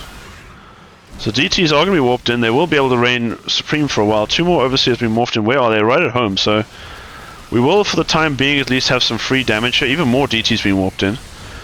So Fiant's actually going to lose a lot of army. I don't think it's going to matter. We actually biled... Did we bile that DT or did it blink out? I didn't actually see. Either way, nice move here. Actually, this army from Fiant is getting pretty heavily blasted, but I think there's just the standing army from Azura is just too small. The 2 reinforcing Overseers are going to show up at this point. The DTs are going to... I mean, there's so many DTs, they might actually slice their way through this, but I think they'd still die. Yeah. They did do a lot of damage. Blink into range of the shield batteries. Unfortunately, there's no juice left on these shield batteries. Azura at 42 supply. And GG. Fiant takes it 2-0.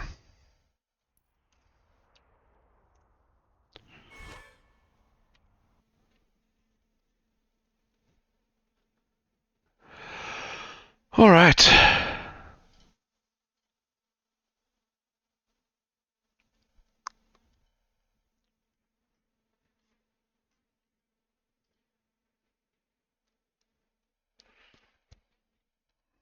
I see both streams, both series just ended together.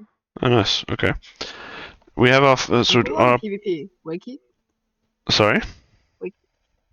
No, I was asking another member Uh, in the voice chat.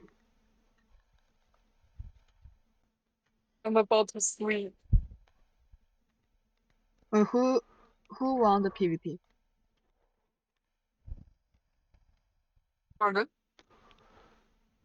Who won the PvP series?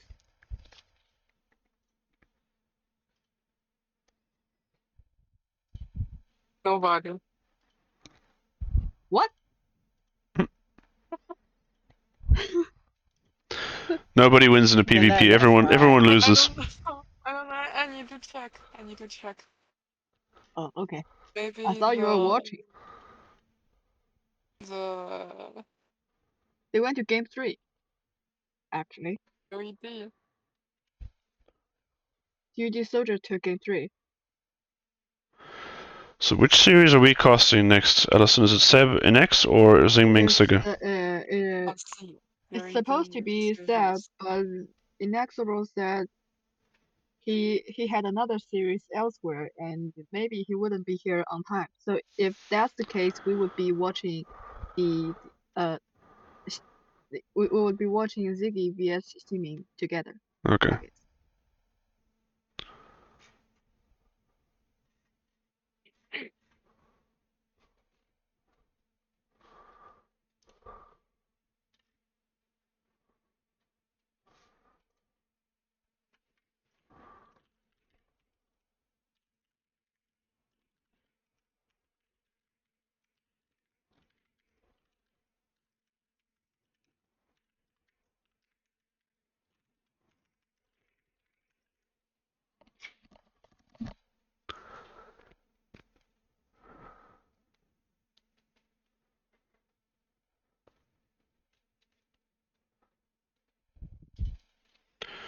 Right. I'm gonna put us on put some background music on while we wait to get started with the next stream.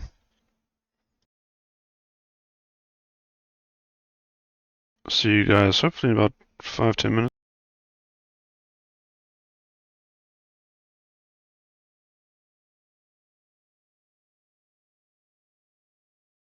Okay, I think we'll have to watch Ximing vs Ziggy together on both streams.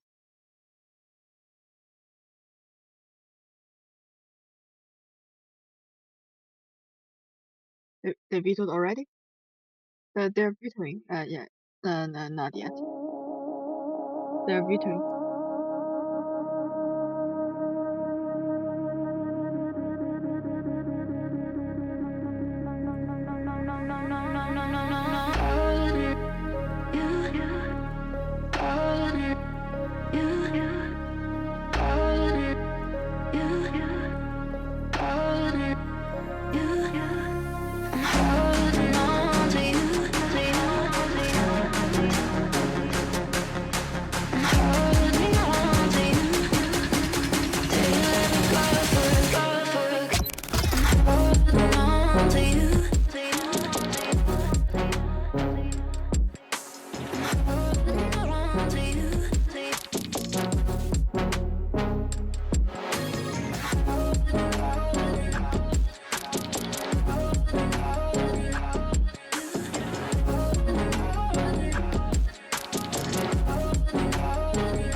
Hey, so this is a little awkward.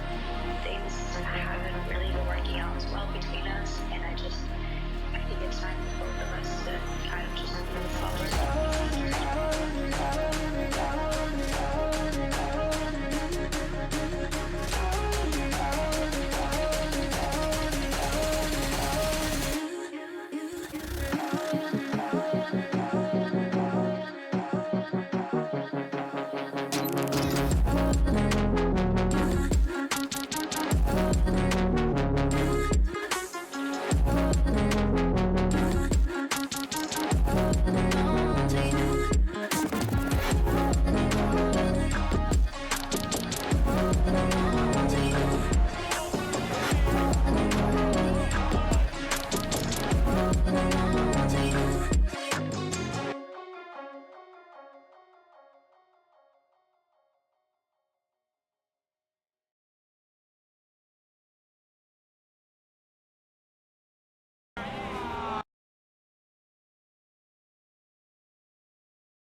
Oh. Okay. Hello, Rudy. Hey guys, how's it going? Solid. Thanks for waiting till you're good here. So see me, SCL champ, gonna play some games, huh?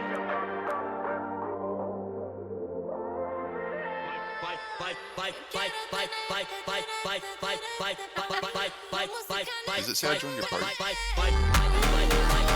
I tried to join it, then it didn't say.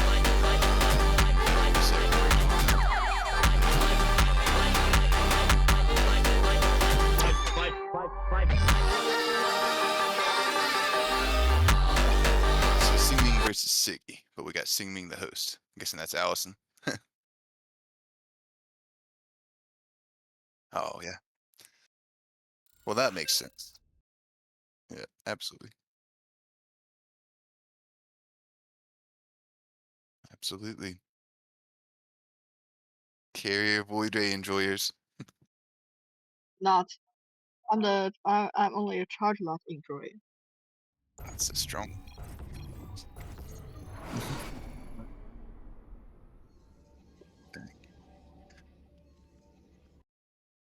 Why? Like playing with Airtos needs a brain. Playing with charge lots doesn't. Yeah. Fair.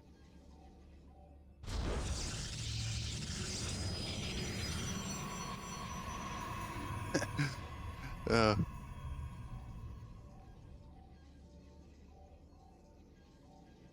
true. Very true, very true. So this is game one, correct?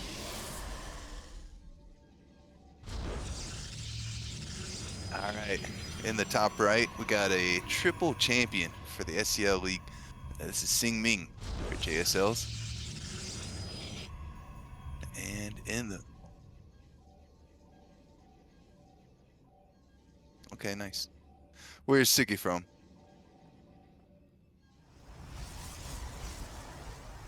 Okay. Swedish Siggy. What is a Siggy? Yep, just the. Yeah, that's probably more CIGGY spelling. But maybe this is the Swedish spelling.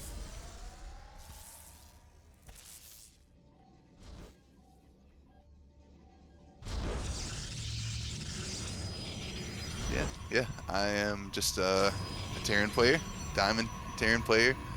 Cast some games over in the BGA's Discord, SEO, do some CTL stuff too. Just casting games for the clan, but just a Diamond Terran player. Nothing too special. Something like that. Hey, we see a proxy. We see a proxy coming in from Sing.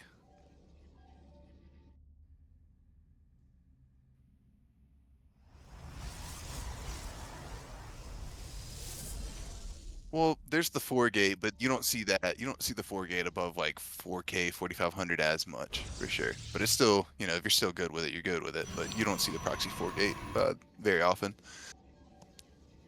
So what is it going to be? It is a proxy. Proxy robot, that is. It's a double gate from Sing Ming versus a 1 gate from Siggy.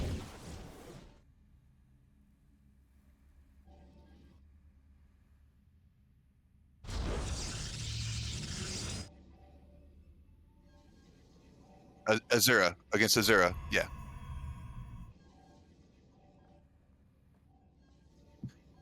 You know what? Molar plays something similar. Yeah, Molar plays like a 1 base 3 gate robo every now and then, and he'll expand behind it if he's safe, but if not, he's just got units to defend with.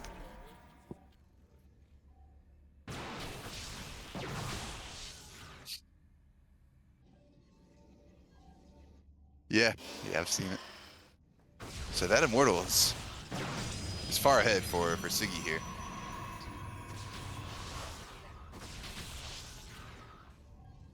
Yeah.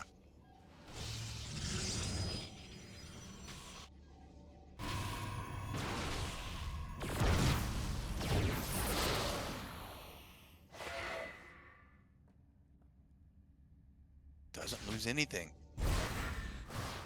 The Adept. With the Adept helping, it's still going to be a little bit of damage, but not what it could have been. He's lucky that wasn't a... Oh! Immortal! Oh. Stalkers, can they save it? He targets the Immortal still. He takes it down. But now he's going to lose his own Immortal.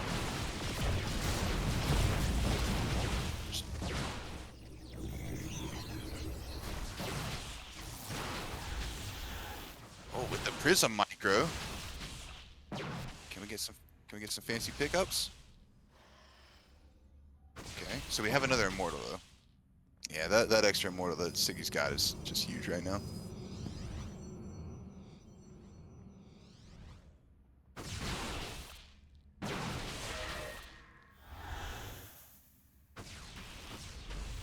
He's almost got a second one. Yeah, he's almost got a second Immortal now. Yeah. Yeah, there's no reason to be away from your batteries at this point of the game. Goodbye, Immortal. He's pushing on into the batteries. This is what you should do, though, I think. Oh, the Immortal! Oh! Keep the guy safe! Oh, he's supply blocked that. No, 44 out of 47. He could make something, but he's not making it.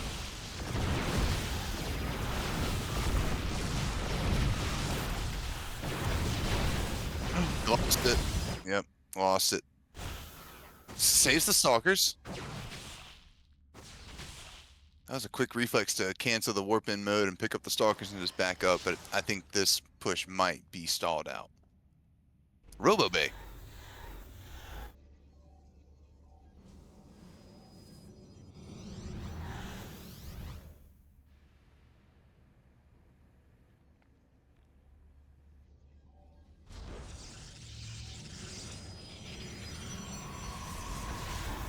Well, he played a 1-gate, so when you play 1-gate, you always go Robo or Stargate so that you have vision for DTs in case your opponent does that. I'm pretty sure is the reason.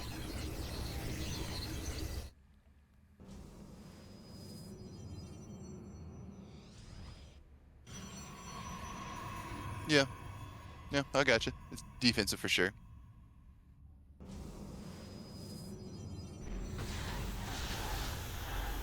Okay, Zealots. Zealots for both of these guys. Yeah. Sing Ming's just got not enough. He's just not got enough.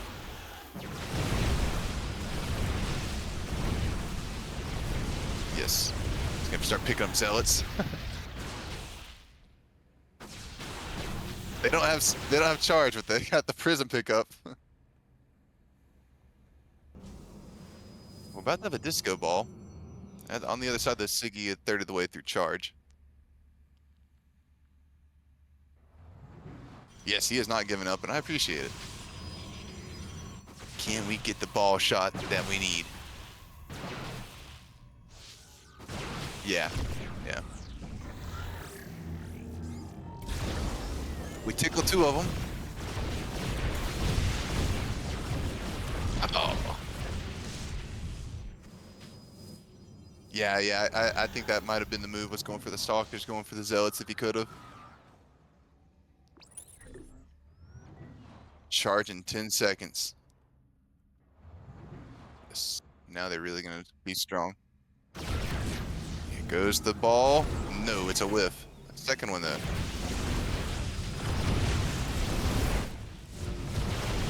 He was controlling his Zealots for the flank. Yeah. Yep, that's what he was dealing with. GG. Little proxy robo action.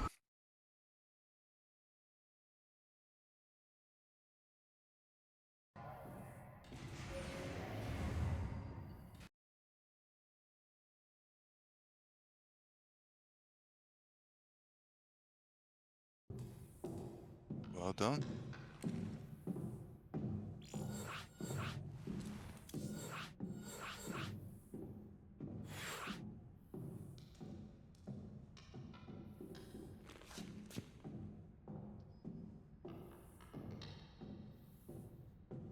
Give me 1 second. I'm gonna put me in there, champ.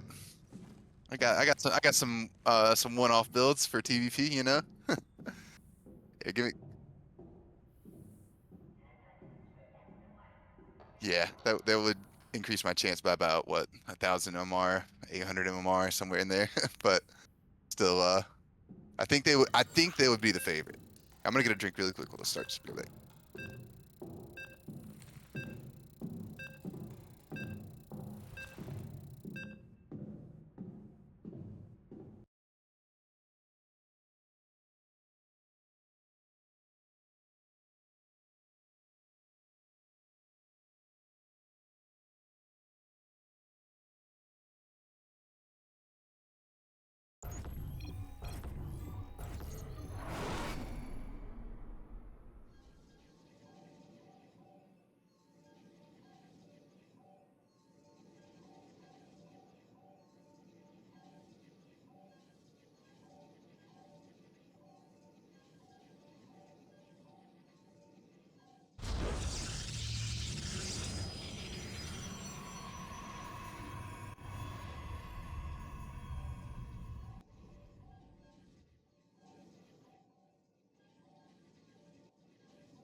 Hey, I'm back. This is best of 3, best of 5. Okay, cool.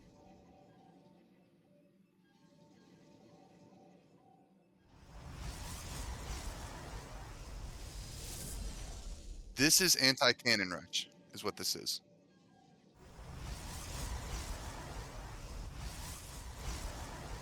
Maybe so.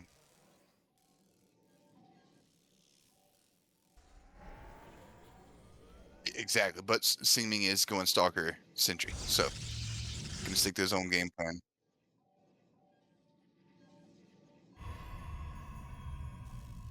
Right? Yeah, it seems like that would be the common thought. But we do have. I'm sure you pointed this out while I was gone at the start, but double gate this time from Siggy instead of the single. Twilight.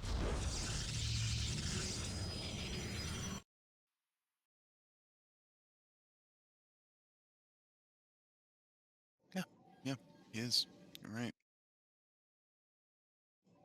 Very well could be a gateway and a DT shrine, possibly, or a 3-gate blink. This is a 3-gate blink. Yep. I think this is a build in PvP. I'm not 100% certain. No shrine, man. I'm telling you, it's 3-gate.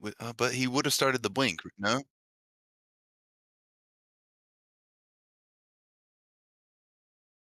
Mm, I've cast 100 PvPs now. I got no clue what this matchup is still. It's blink. Yeah, it's blink. He's just a little late on starting it up. Yeah.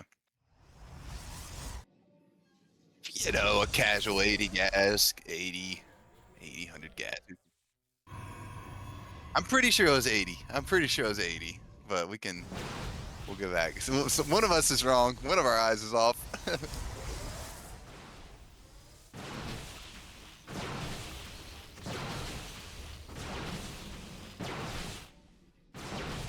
Yeah. I'm not a fan of this. He's gonna lose one. But he's gonna get one.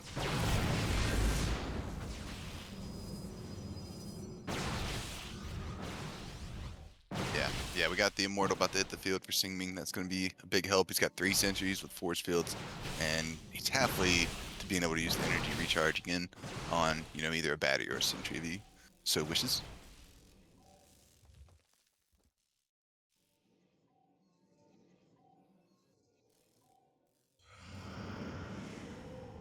Suki just dropped the Nexus.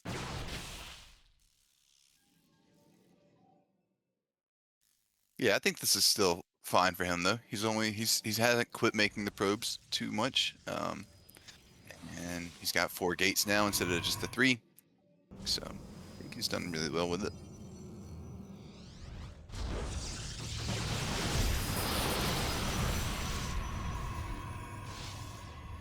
Charge coming in quick behind this too.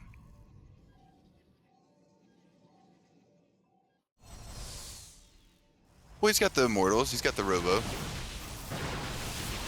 Defensive wise though, but yeah, defensive wise, yeah, exactly. No, he's not. Yeah, they'll walk up, pick off a Immortal, or try to and blink away. Oh, good job getting the Phoenix. That's good. He says, "There's more where that came from." He says, "The energy's flowing these days, boys." Oh, okay. I thought I was gonna lose that Stalker, but nope, nothing. Yep, these guys are sure.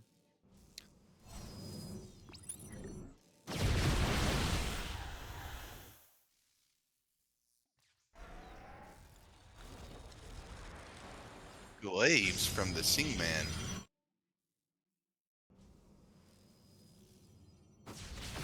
Yeah, he saw the Twilight upgrading when he had that Phoenix. He's got a second Phoenix still here, seeing it upgrading. All right, Robo coming in. I think when they have the Glaives and you got Immortals behind them, they actually help halfway against the Stalkers too.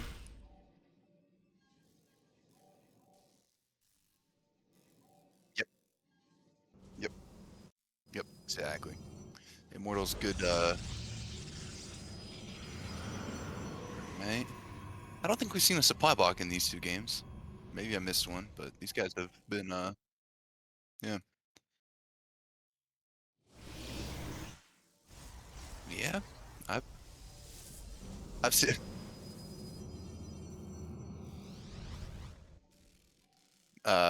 Nothing important. So, Ding Ming gets the scout off. He's looking for a 3rd base, but there's not one. Maybe it would be a good idea for Siggy to take a 3rd. He's caught up in workers, and he's still kind of got Sing, you know, chilling. With the Glaives. Yeah, I do feel you on that. 5 Immortals.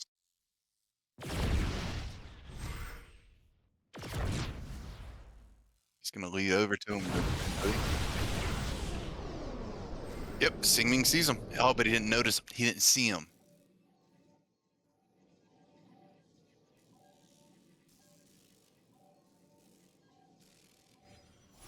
Two zealots in the main went to the natural. Will it matter though? He's pushing to the other side. He's got a huge army, dude. Oh wow. He's got a probe in the bottom right about the. Oh, that's a zealot. I thought that was a probe in the bottom right. Oh man, he had Nexus money too.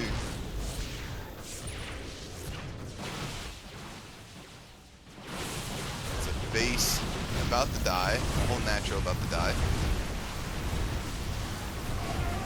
Yeah, it's so much army, dude. But Adepts don't buildings well. Immortals do though.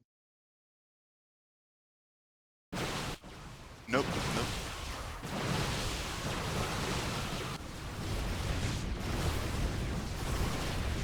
This is a base trade. These units aren't fighting. Whoever wins the base trade wins. A probe. Singming with the probe on the map. He can drop a pylon.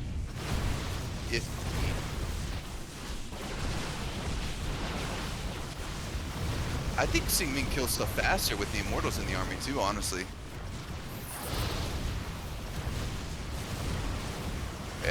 Yeah, that was too late for that. Yeah, look at him when he focuses something. Go ahead, sorry. Zealot.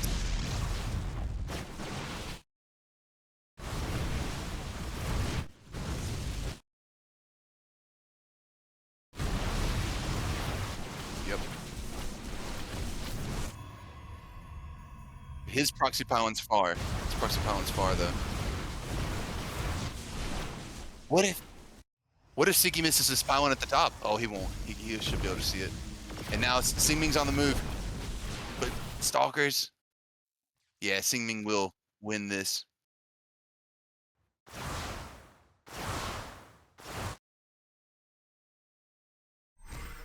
No way. Oh my god. No, he's gotta kill the pylon. Pylon versus pylon. The Stalkers. Holy shit! Siggy wins! My god! Dude! Look at the health on that other pylon for Singming on the right side. Or for Siggy in the middle. It is at What a game! 3 health! 3 health on a Oh pylon. my god. Wow. Thank you for inviting me to watch the series.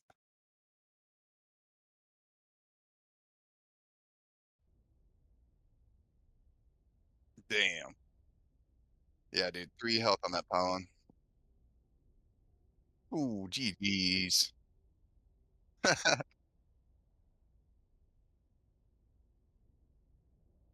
Oh, damn. That would have been nice. That would have been nice. Yeah. Yeah, dude. Shit.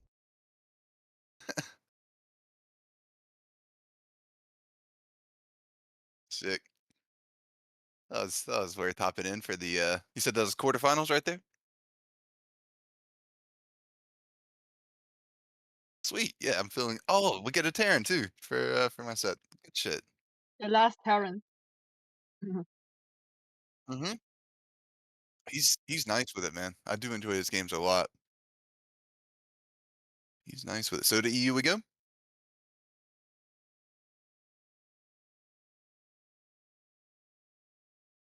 Let me Wikipedia. Wait a second. I'm really glad there's another series to cast because after that one, it would have sucked to only do that one. But I would have just gone and done the big cat QSB ones.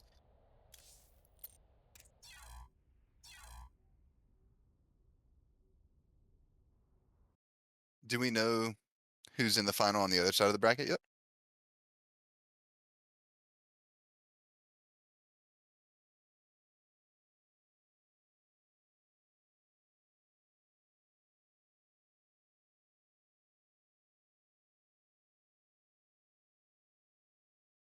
Okay, cool. That's really good.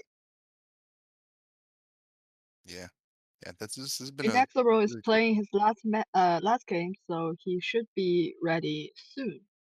Cool. Sounds Yeah. good. Is he's Need playing in a some different time tournament? to digest that last match. 3 health on the Yeah, pylon. that's the craziest way to die that I've ever seen. And he was the one with the probe out on the map, like staying a step ahead, you know? Siggy just had the gateway already out on the map with the proxy set up. It was built-in base trade defense. So that was actually such a good call from him because he is the one that forced the base trade.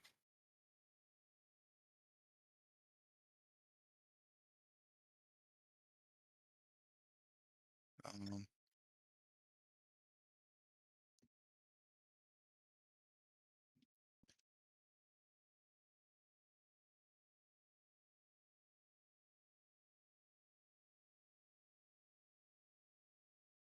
I'll be right back one moment while we're waiting on NX.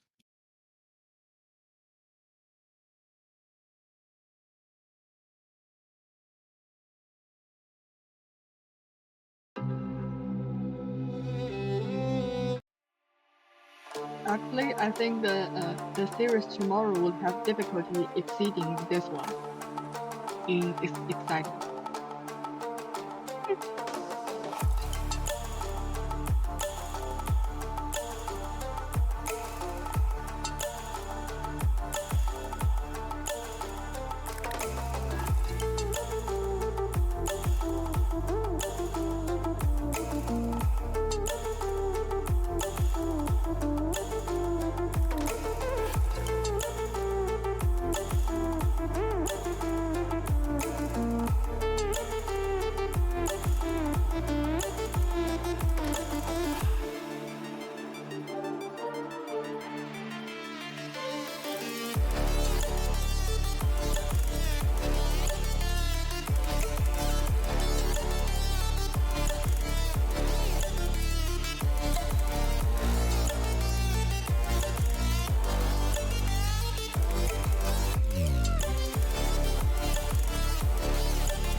Alright. I am back. We got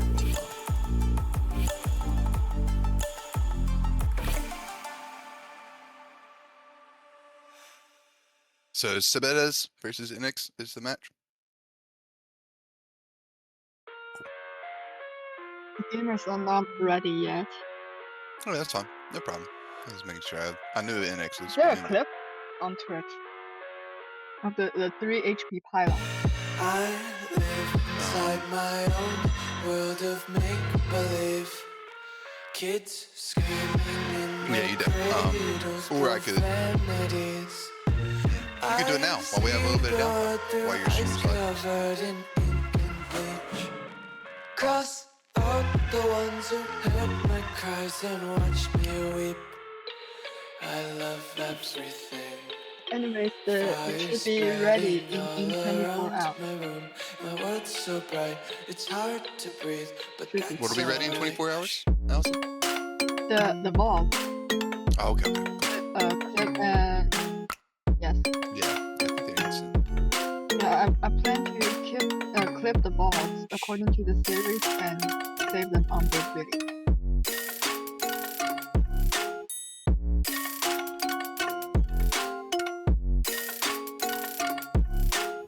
Man, thank you. Take my eyes open to force Not proud of how I did it, but I'm happy with the results. Why can't you just let me? I should be cursing you for costing Inferno another point, but you got him.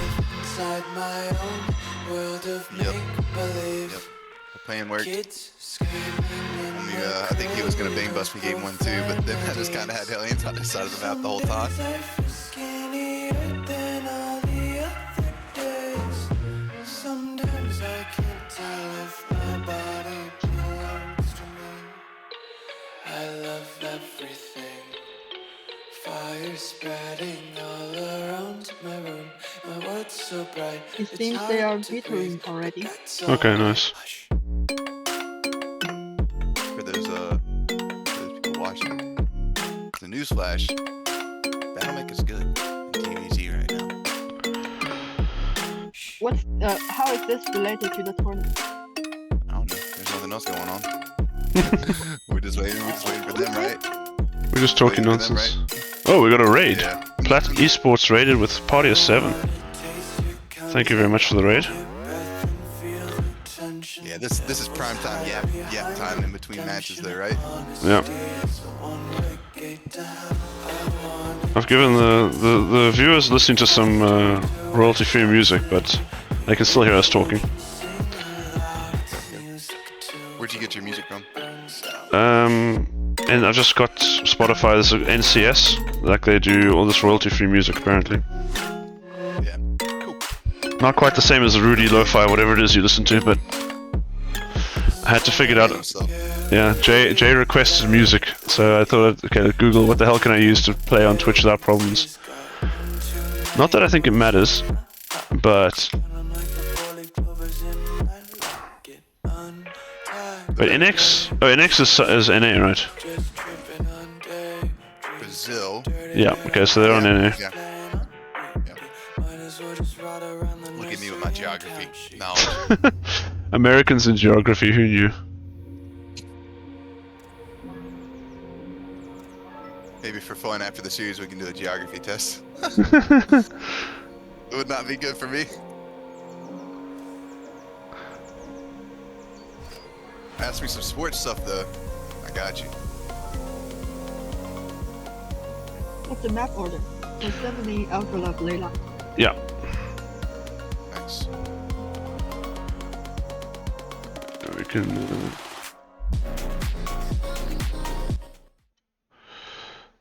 download the music, get back into it. Alright, so everyone is... No, we're just waiting for... So, Allison, is the B stream going to be streaming this as well? Yes. Okay, I've invited Xingming, aka Hakurai, into the party, but he's not accepting yet. Akuri Ming. Hakurai Ming, yeah.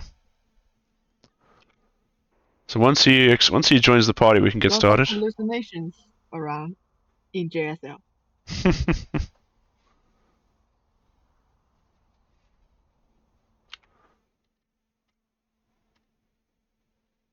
I'm gonna be A Rudy LT, and this is Allison 15. What? Where does the number come from? From my 15, I traded my 15 for your LT.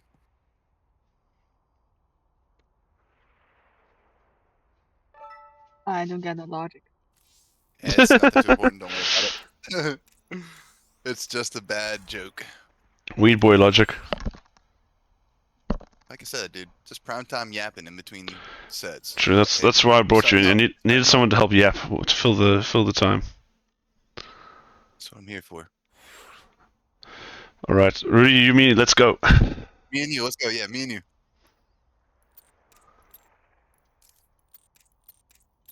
I got plenty of builds I like to try against Doom Rat. They don't work too often though. They do work sometimes. Broken clock and 2 times a day, right? Hey, and I'll remind you every time they do work. You will definitely remind me.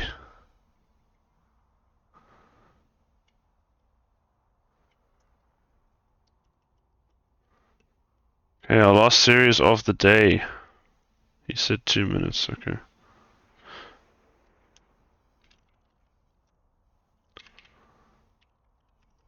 Where's Sebedes from? I looked this up earlier and I can't remember. Let's see, where is Sebedes from? He's Chechen. Yeah. Yeah, Why is that? check. Yeah, Czech. That's a What? cool emoji. Czech.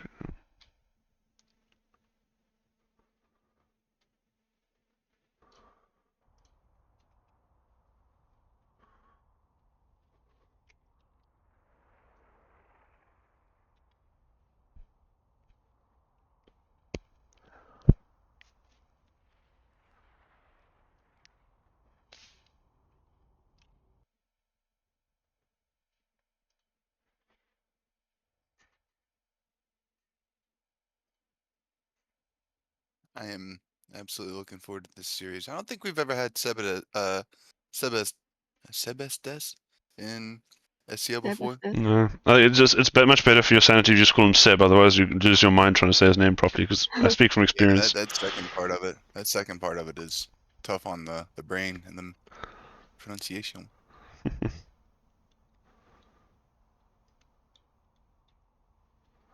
He's got to say it slow. Sebes does. Yeah, but if you're trying to do that in the middle of a fight going on SE2, good luck. By the time you figure out how to say it, the fight's over. Yeah. Yeah, it's going to be a tongue twister. You're right. Trying to say it fast. All right, they're ready. Let's get it.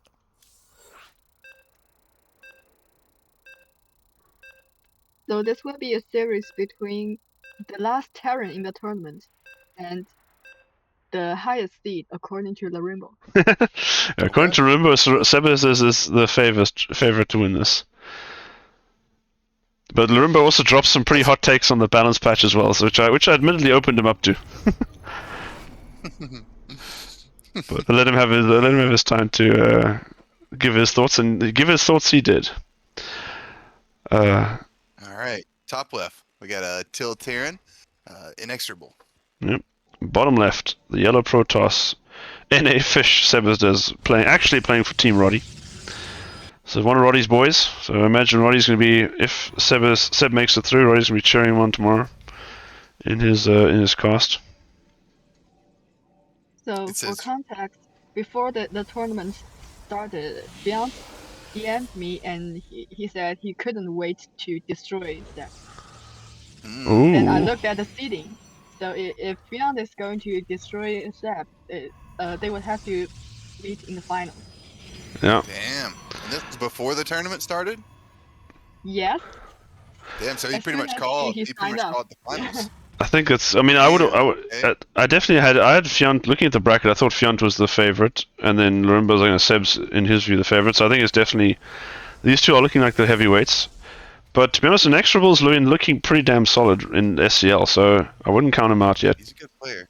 These are a little bit better than the average Div S players, though. I think in SCL, though maybe. No, indeed, it is true. Double gas from our Terran. No wall off. That tends to lead towards a Reaper Hellion opener if you don't wall it off. Okay. Actually, just not even opting for the depot right now. Oh, Let me get the where's factory first, I suppose. factory before depot? Rudy, cool. Look at that Rudy in his element now, looking at Terrans, knowing what they're doing. Yeah, I mean it's not a big deal either way, but it usually you get that depot and just kind of wall it off when the rack splitter finishes. But it's no big deal, and you miss nothing. Seb is going for the Reaper wall in his main. So, this rush distance for Reaper is pretty damn short in this map. So I don't hate the call to have a Reaper wall there just to stop him getting in super early and doing lots of damage. Especially since his first unit is only starting now, so this Reaper might have a window to get some Stalker damage done. first. This usually means Stalker Sentry, and they'll use that Sentry for a lot of hallucination for scouting. Reaper's just going to content itself with nibbling on a pylon, which seems like a bit of a waste, but no. Starport, so it's going to be... Straight into the starport, so it could be a Widow Mine drop usually from here. Would make a bit of sense, also given the short air rush distance. I was watching some games in the PTR yesterday. Roddy did a PTR tournament, so with a new patch. I don't remember who it was, but they were going like Widow Mine drop with drilling claws because of the drilling claw buff. And Jimmy was losing his shit because he's saying it's just so fast. Jimmy was shoot faster, right? They like drill almost instantly with drilling claws. Faster. Yeah. Okay. I think the reduction's like it only takes like it's less than 0.5 seconds to burrow, if I'm not mistaken. So what I think we're seeing from NX here, he's gonna have the Hellion go to the third base, try and kill any probe that goes over there to take it, and maybe a Marine mine drop after. It could just be, I think that's what it is with the units that we see here. A Marine mine drop makes sense. Tech Lab coming down after the first mine leads me to think that, yeah. Reaper Hellion will keep an eye on the third though. Yeah. Or they might try and run into the natural to create a distraction as the drop flies that way. Seb will have two stalkers in position to make it. There's a sentry pretending to act as a wall here, but I'm pretty sure units can slip past that sentry. We're about to find out. The Marine mine drop with the medevac, you can actually fight a couple gateway units. Two stalkers, like you burrow the mine, you get the Marines down, like you can actually just win that fight against two stalkers, you know, with the medevac healing. What is? Look at he's burrowing the Widow Mine. He's trying to burrow. He's trying to bait this in. Yeah, he's trying to bait the. He actually it almost did work here. Oh, drops the Widow Mine. That's not quite what you want here. And it's going to lose the medevac too. This is. One stalker. Wait, where's the Hellion gone? Hellion. Yeah, I don't know, but we do. It died at some point. I think it died trying to get in. We ran into the natural. Yeah, I thought the Reaper would go in with the Hellion, but it was just the Hellion. That was okay. Oh, hello. What's going on? It's a messy sequence of events here. Reaper gets in. Reaper. Yeah.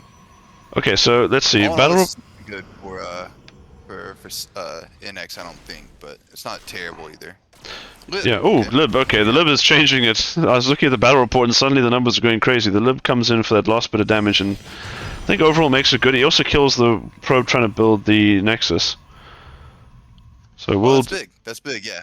Yeah, and he delays, and he gets out. So, okay, not entirely clean start there, but he kind of salvages on the back end with the Lib and the mine.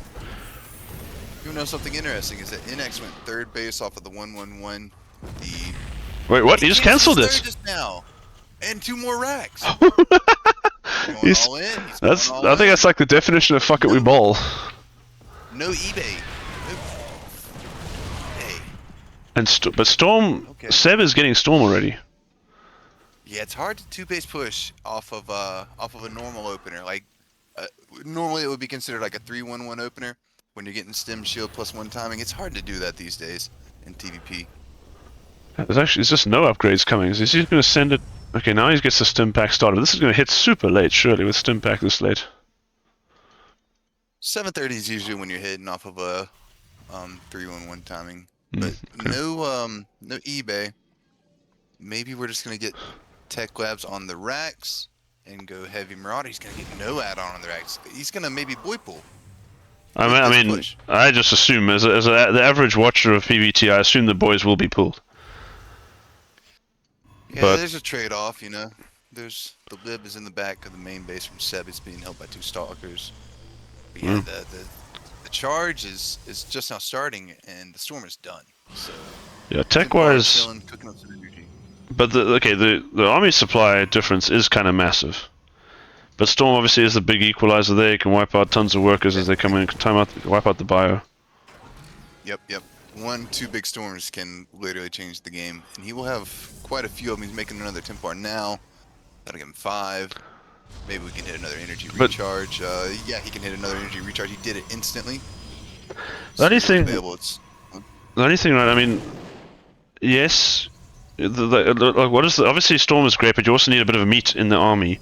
The only meat we have is the Zealots, who aren't going to exactly have fun in the Storm either. Yeah, the Zealots is charge finishing in the next 15 seconds? Yeah, 20 it will seconds, finish, I think maybe but- even It feels like no Immortals, no. Ooh, the drops are huge. Solid. That was solid. 2 Storms though. Prison though. Oh, he left that prison there for a moment. Maybe he could have sent some Marines in. Wait, Maybe didn't he would've also- just been bait. Didn't you also just lose some of the Templar that were in that thing? 1. Ooh, okay. Backs up from the storm. The Zealot's gonna go take a shot from the mine. Swooping in right next to the tanks. NX's Cancelled though. SCVs just ran all the way, mined, and then went home. Yeah, they did. They're literally walking back into the base right now. That was something. So what happened there was he mineral walked and then he forgot to do something with them as the Yeah. fight was happening. So they walked back home. I've done this before myself. They're headed back though. They're headed back. Yeah, because they're just trying to go back to those Next has- minerals. Yes, exactly. He's got double the army supply. He's got a mule for repairs. There we go. 2 mules for repairs. Gonna get those medevacs and tanks back. Oh, they're mining. They're mining. Yeah, that's what I said. They're You realize mining. attack at the path? That's what I said. They're just Holy going back to. shit. That's what I'm saying. They're not coming to fight. They're going back to mine. No. Yeah. No. They mine the little patches. I'm talking about the mules. They mine the little patches so that you can go there. Oh, that. Okay, sorry. Yeah, my bad. Yes. The What are the SCVs. The SCVs SCVs mined off the pit base. Yeah. The SCVs. They keep going back and forth, just long distance mining, and NX still isn't fixing it. He's just letting it happen. I can Thought he would have them headed back to the right base. This time imagine. around. Imagine if they were pulled right now. I think there would be nothing Seb could do. He's got 8 zealots now. As it is. Quite a few marines for our Terran. Okay, if NX actually wins this while long distance mining with half his eco, then I think all the Terran balance miners kind of need to shut up. No, that can never be the case, dude, man. Okay, here comes the Zealot wraparound. I think this will be. This looks like a good potential cleanup here. Yeah. Here's the SCVs. No, but he's Some still of them got made the other ones. So we pull these SCVs, we leave the other ones it. mining. Wow. That is certainly something right there. What? I think he should have just built a 3rd base, man. He might as well have proxy just to use to get the. Oh, yeah, he could have floated the 3rd base over that he had built. He was already mining off it safely. No. Oh, man. That was Strong 2-base all in. With some comedy added. Some sad comedy at the same time. since you joined, Rudy. The games have gone a bit wacky. Alright, man. You know, me and all the players, we hung out. Had our little session before the games, you know what I'm saying? And here we are.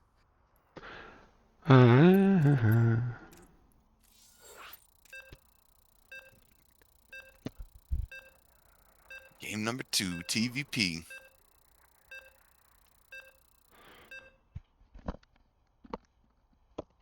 Wonder what Hikari thought of that game. I imagine the Chinese stream has also got some comments for that one. Holy sheesh. I mean, I can get that it happens, right? That you send the SCVs to go mine, which is fine, but then surely you look at the minimap and you see this giant stream of stuff headed back there, and you're like, what are those guys doing? I think you just know within a certain period of that 2-minute time frame, you know? I think that's also the part of it. You just know that you forgot, like, you know your boys didn't show up for the push. Yeah, but then they're still back on the map, so why don't you just pull them then? Like, just send them in then. Exactly, he should have. I thought he was with the second. Like, there's mining 20... trip. Yeah, exactly. Like, if there's 20 workers, 25 workers show up and tank the Zealots, could be a different game. Hey, it is what it is. Yeah, I think 20 SCVs could have helped him a lot when when Seb was hanging on with like an Immortal, 2 Sentries, and like 4 Zealots or some shit like that. Yeah. For sure. Okay, but as the next, you kind of got to shrug it off and just try and do Gas better. once again. Yep. Reaper wall once again. So One thing that I was gonna say last time, when he did that little widow mine trick and attacked the Reaper wall, I was gonna say I like doing it on this map, like a mine right here on top of the ramp, yeah. And then because you got a little more space in between the bases, and you got the ramp for the mine to attack. The pylon will also be part of the wall this time, so you can go for the pylon, which is a little bit easier target than the gateway of the cyber. Okay. Nice. It's fun to push the Reaper wall. It's not necessary. Oh, Reactor first. blocks out the probe. Yeah, blocks out the probe too. So He will pull off gas though. NX trying to hide, or at least, yeah, he's trying to hide what he's doing. At least making Seb have to think, get a little bit concerned about what he might be up to. Yeah, it's a different opener than last time. He keeps the Protoss guessing for a bit longer. Also, shouldn't we be? Has shown the good. There's no natural coming down for NX yet. Usually, I think it should be coming down by now, right? No, 220. 220. 217 if you're like a fucking pro. Yeah. Yeah, off a double gas, it's a little bit different. Yeah. Okay. Yeah, and he pulled off gas though. See, so right there, he had a 217. Like I said, 217 if you're a fucking pro. So this guy's pretty damn good at the game. Who knew? 220 if you're Rudy. 220 if you're Rudy. 240 if you're Rudy after hitting a few bongs. Nah. If it's that late, I'm just staying on gas, and you know what we're doing. One basin. But I don't know. I didn't have too big of a point to make from there. Marine opener. Ooh, Marine opener. But a supply block. Okay, now the And Cyclone. NX was, I think, supply block. I think he had to cancel something to actually be able to get the cyclone going. Yes, his third depot comes in after the CC. It's a little late for sure. Yeah, 31 out of 31 right now as well. He shouldn't actually hit a supply block, but it's only a couple seconds in the end. But like you said, maybe had to cancel something. Second racks will get seen in the third back racks. here and the third rack. Yeah. Yeah, and the third racks from Seb. I didn't know if he was going to see that third one at first, but he did see it. This, I mean, the racks are early, but not as early. Yeah, great. This is a fun build, but this probably leads to another void pool in the end. We're going up against Blink this time from Seb, though. I mean, given how the last game went, I'm kind of scared for Seb what happens when NX actually remembers to use his SCVs. And tanks are also better on this map. Persephone's got good tank spots, but this map's got some tank spots from hell, honestly. He's just making Marines. Some people make a round of Marines and then they go tech labs, but he is just making Marines off that one racks. Maybe he's gonna do it off the second one. So he's just gonna do some kind of early pressure. I think he might be leaving right now, Doom. Yep. Waiting for that scout to kind of come in, see what's up, and then says, "Cool, send it." So he's trying to. Oh, the Phoenix. Oh, yep. He wanted to scout. This is leading the charge as well. This is a pretty. Battery. I think going up this ramp could be quite tricky, but if he gets in range of the, if he gets his units set up below the high ground, but I guess he's got no. We have no high ground vision as inexorable. He's up in the invisible spot. Do you see what's actually happening here? Where is this tank? I didn't actually see what's going on. Look at this, bro. It's. Where's the? Oh, I'm blind. Where's the damn tank? No, it's literally in an invisible spot, bro. What the hell? It's like, wait, there's a place you can fucking glitch the tank out? Holy shit! It's a feature of the map. Yeah, I've never seen that before. That is wild. That is disgusting. Abuse. This map has been around how long? We killed the observer too. Oh, we blink forward though. And he kills the tank. His units will attack it. Yeah. His units will attack it is the thing. Nice move there from Seb. The units can see it, just we can't. That is But absolutely let's dumb. stall this out huge. Sim's halfway done, no shields, he's making marauders against the stalkers. Seb probably gonna get charged. Oh, he's dropping the Templar. He's probably gonna get charged and then start to. I think he should get charged. Charger and Immortal, something. They're fighting. Yep. Lose 3 stalkers there. No, 2 stalkers for 4 marines. That's pretty good trade for the Terran. Great. Yeah, charge does start up before Storm. I was thinking he could fit it in before. Oh, well, that observer actually got out. I thought it died. Must have got out of the detection. That's crazy that the observer lived earlier. Yeah. I was saying earlier that I was actually making a point about the observer, then some other thing happened in a previous series, but so in the new patch, observers will be revealed when they siege up in exchange for getting more vision. Roddy actually made it, because I didn't think too much of that change. I thought, okay, you can just leave your observers unsieged. But Roddy pointed out that if you're an F2 enjoyer, you're kind of screwed, because every time you Oh, F2, you're yeah. going to move your Oh, yeah. observers in range. Absolutely. 100% So of the time, every time. He kind of liked it. He said it actually punishes the lazy Protoss F2 guys, which he also Oh, included yeah. himself in that category. Yeah, Seb's getting great vision on Ooh. his ops. It's all around maneuvering everywhere. Yeah, but Surprise, no boys. Oh, there they are. yeah, come on, Rudy. I summoned Come them. on, I Rudy. summoned Come on. them. I summoned them. Oh, we're gonna knock down the cooling this is tower. gonna No, be tough. where's our It's gonna storm? be tough, man. 3 Templar, but he's got no storms. He does one. He has one now. We'll have him in 5 seconds. He's got storm. 75 energy. Oh. Dude, look at NX probes. Okay, he pulled him back. He pulled him back. He is paying attention this time. Yeah, this time. Oh, no. Okay, but if I don't think we can break the cooling tower. But if we did, oh, it's a boy slaughter. It's a donation. It's a That was donation. first one's free. But this is 3 Look at tanks. This SCV walking to the natural. You see this SCV walking to the natural? It's not important. I just wanna point it Okay, out. look at the fight though. This is. Oh, I think we're just doing it, aren't we? Oh! Looking good. Archon is forming. Archon's but it's gonna dying. die as soon as it's alive. Yep. Probes pulled. Zealot. Top of the tanks. The unsieged tanks are much nicer against the Zealots, but the Zealots still shred. More Zealots. Damn. Okay, I actually thought this was looking good for NX, but apparently not. Oh, dude. We're gonna see. That's it. Oh, as usual, I forget to update the score. My bad. But it will be 2-0 to This was Sebades. our last Terran. Our last Terran falls. F's in the chat. Adios to the Terrans. Just Zerg and Toss. Yeah, Zerg singular and toss. Yeah, so I said Zerg and Toss. I knew exactly what was going on there. Just get lucky there. Alright, so that means that our bracket for tomorrow is going to be Fiant UED Soldier, then Sigurd versus Seb. Okay. Damn, Sigurd's had a hell of a run. And PVZ. GG's. GG's. Yeah, thanks for joining for these last ones. And yeah, for anyone still watching, tomorrow you will be hosted by Roddy. So significant step up in the game. And yeah, looking forward to seeing what happens tomorrow in the finals.